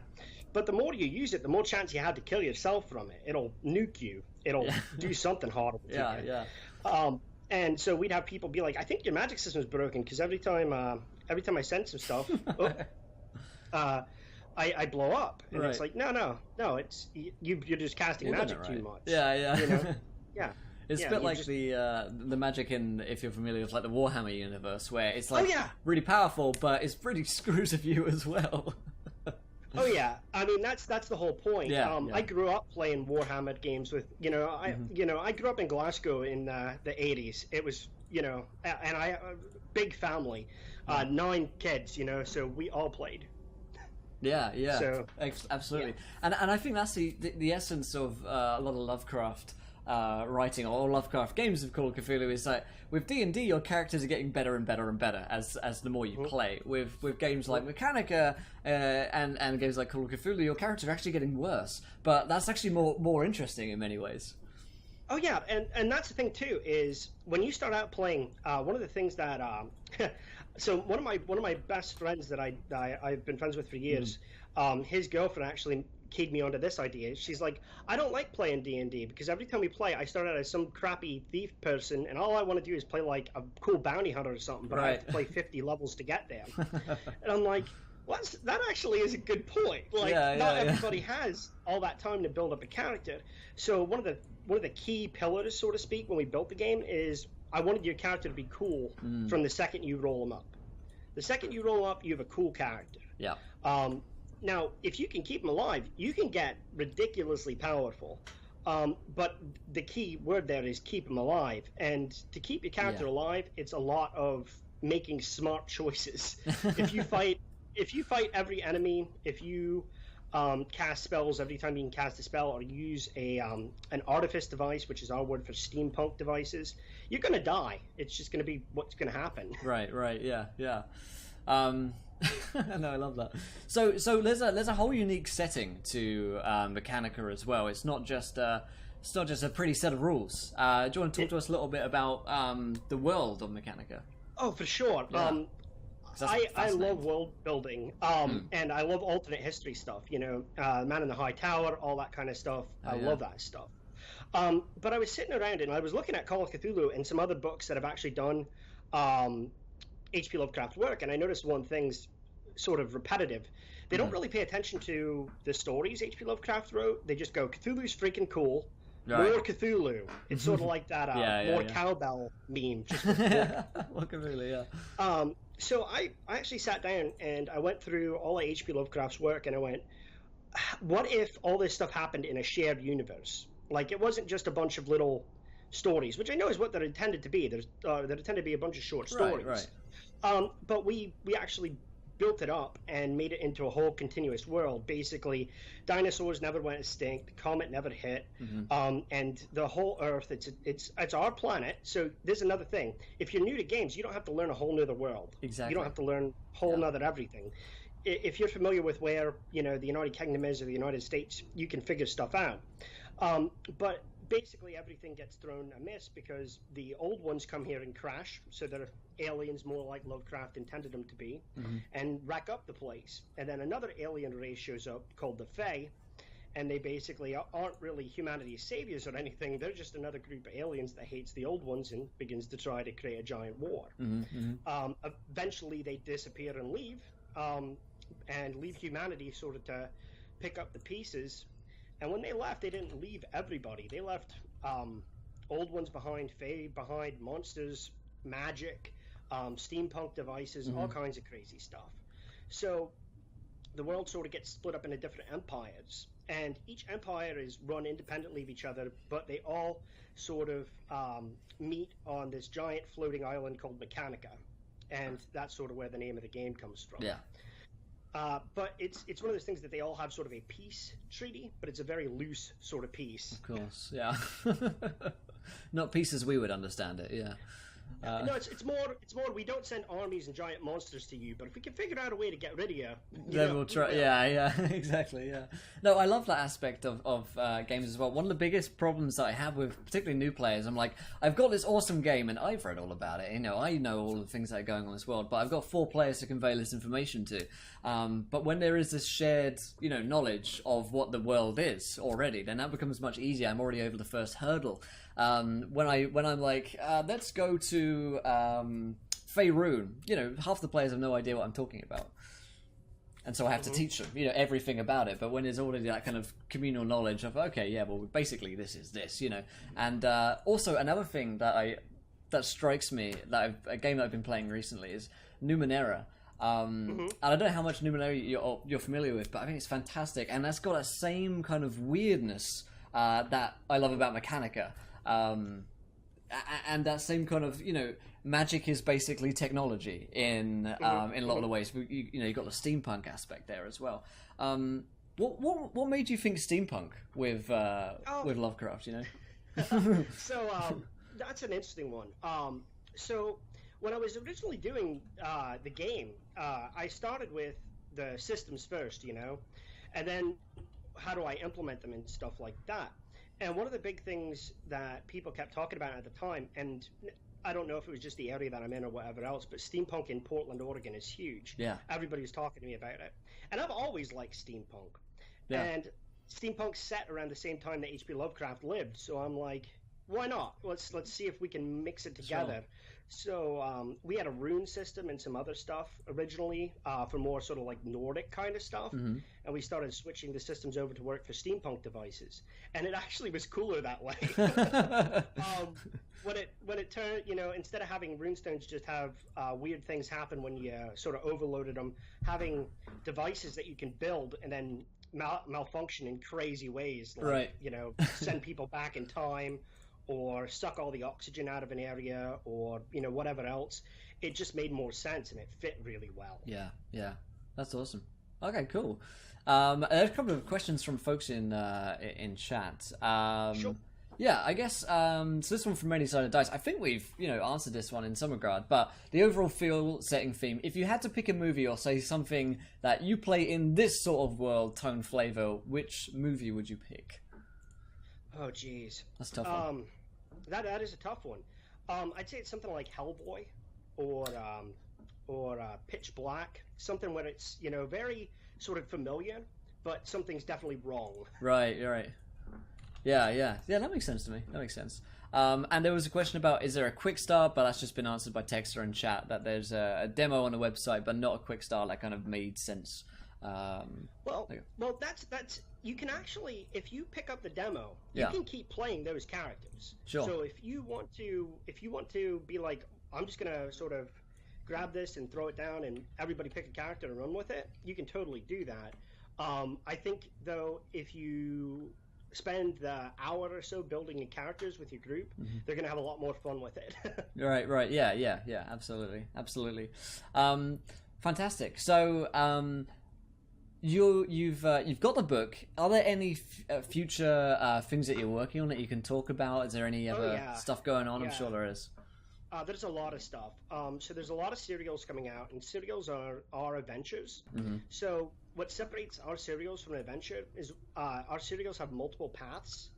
So when you play through it, depending on the choices the players make, it can end entirely different ways.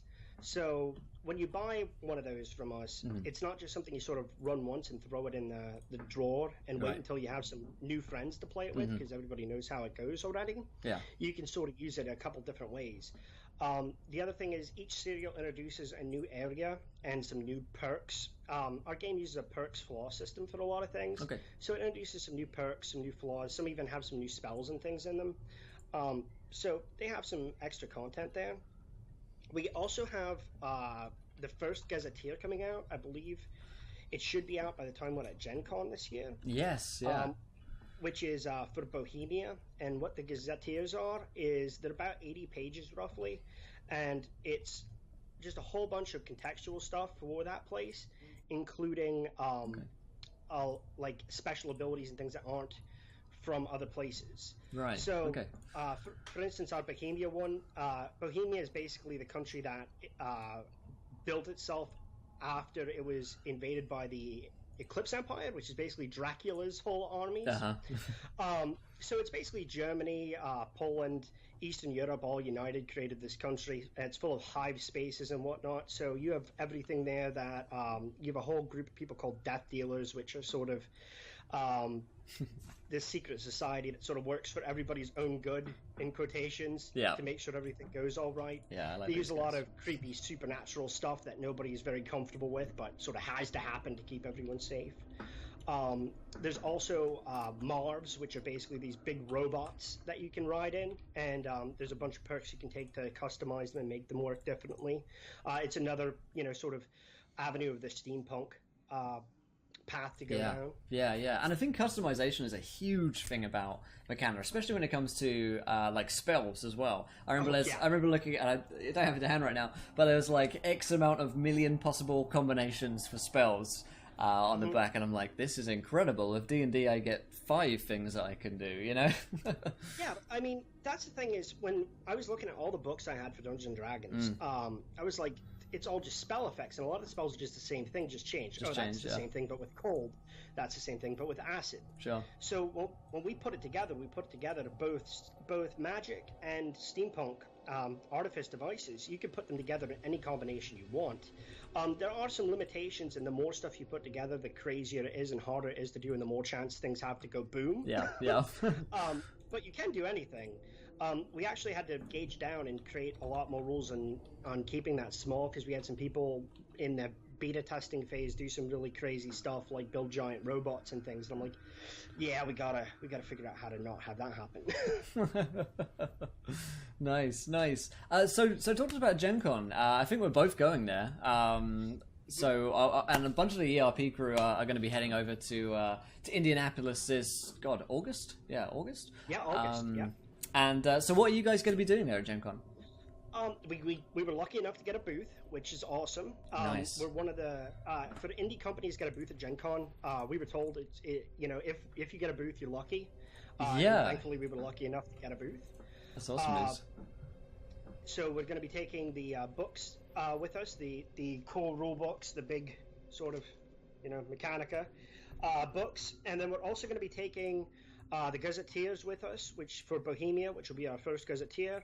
We're also taking possibly, so don't hold me to it, but some limited run stuff, some possibly printed serials, some T-shirts, things like that. We also have a really cool dice, which are actual brass metal. If you go to our YouTube channel, you can see a cool video of us breaking a table. I got some here in my bag. Actually, I'll show you guys on chat. Yeah, it's crazy. We had some people that when they bought the original run of Dice Runs, they're like, I totally destroyed my mom's table. And I was like, well, You can't tell from the weight. They're weighty. Yeah. They're not light. Yeah, fantastic. So, so if folks want to play a game, will it be games, tables running there at Gen Con, or is it just booth? It's just a booth. I don't think we're doing anything else right now. We're really small. Like Zeus Publishing is literally me and Josh, and that's pretty much it. We have some freelance people that do some stuff with us, like art, and we're growing. But really, it's just me and him, so it's limited what we can do.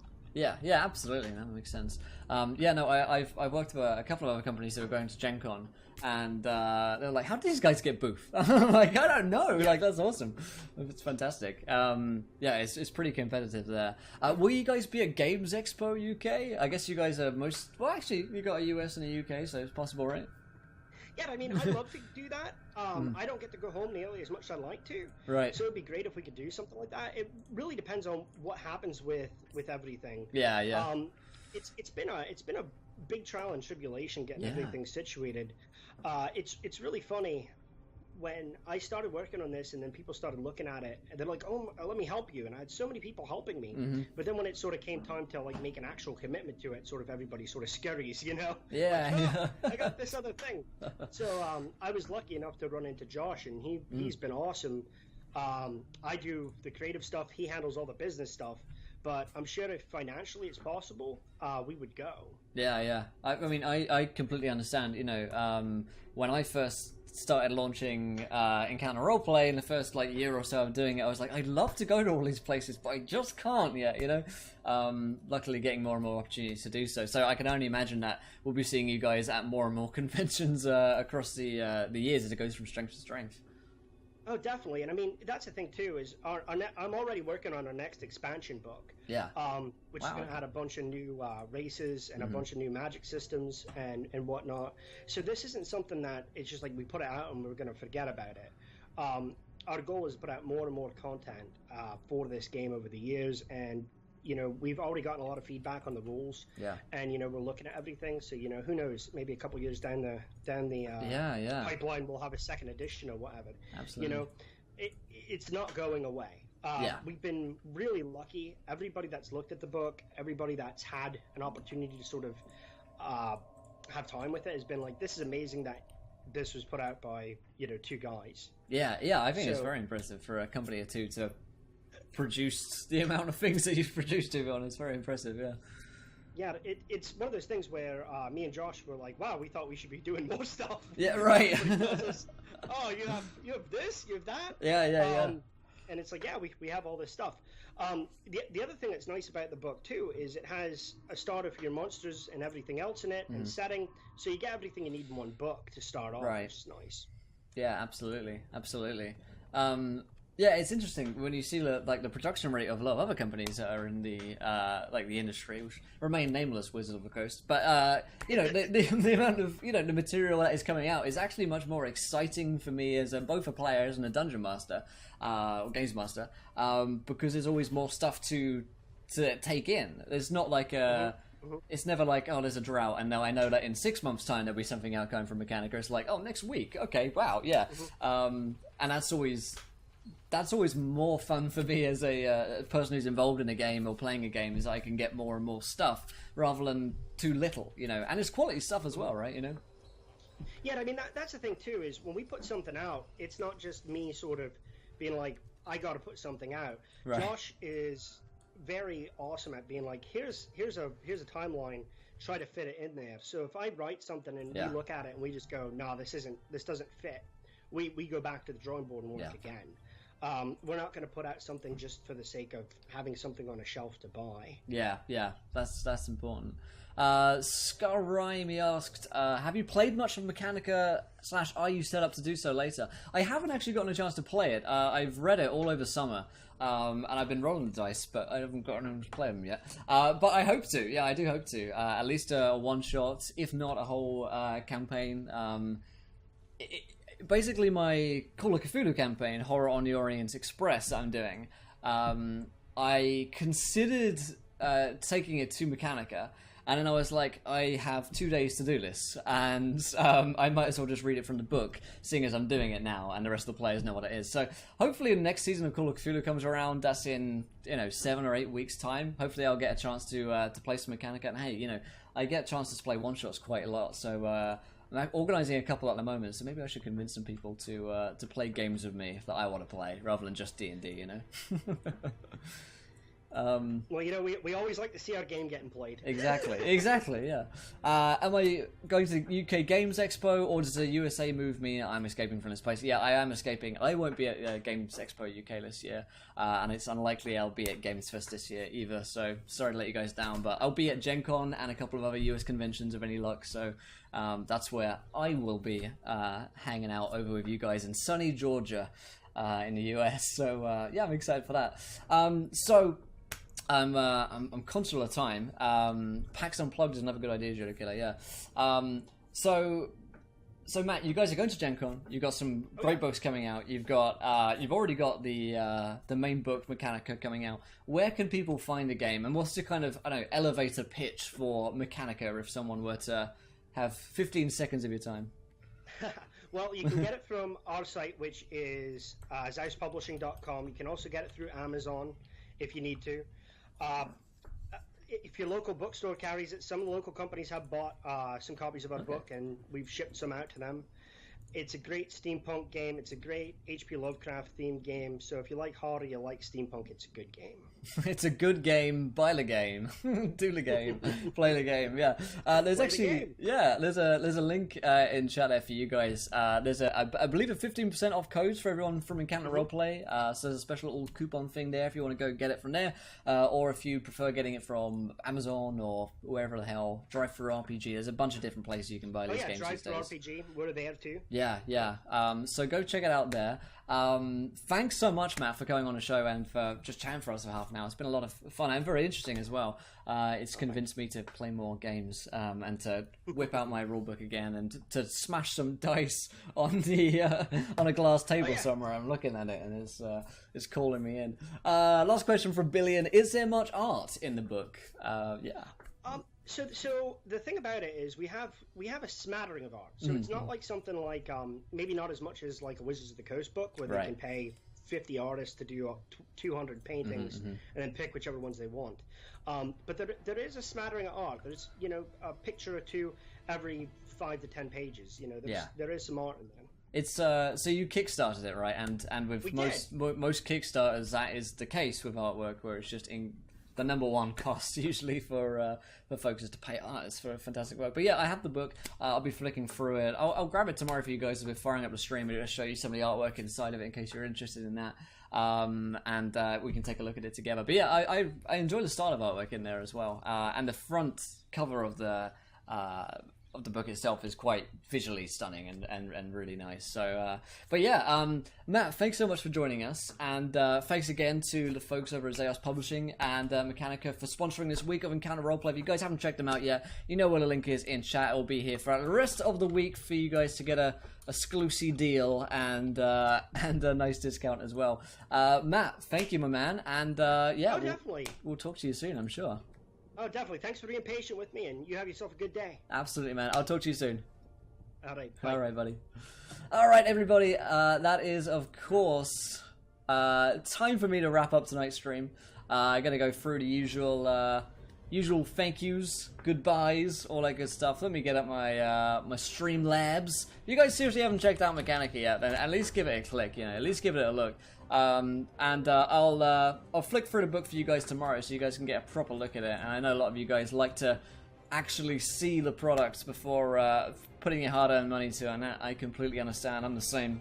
I'm always searching up YouTube videos for stuff like that. But let's go through the thanks. Many-sided dice followed. Thank you, man. I got all the other followers, I think. We had Judo Killer donated £1, Dr. Narkovich, Judo again, Herb Derp resubscribed for the second month in a row. Thank you, my man. Judo Killer with a £9 donation as well. Tex with the 5 months. Judo again with the £3. Touchpad with the 10 months. Buddy, we're getting on, aren't we? We're getting on for a year. What's up, Big O? We're just wrapping up, my man. We had Little Jazz Hands donated £10. Mike from Unmade Gaming resub for the 10th month as well. We're getting on for a year as well. Holy moly.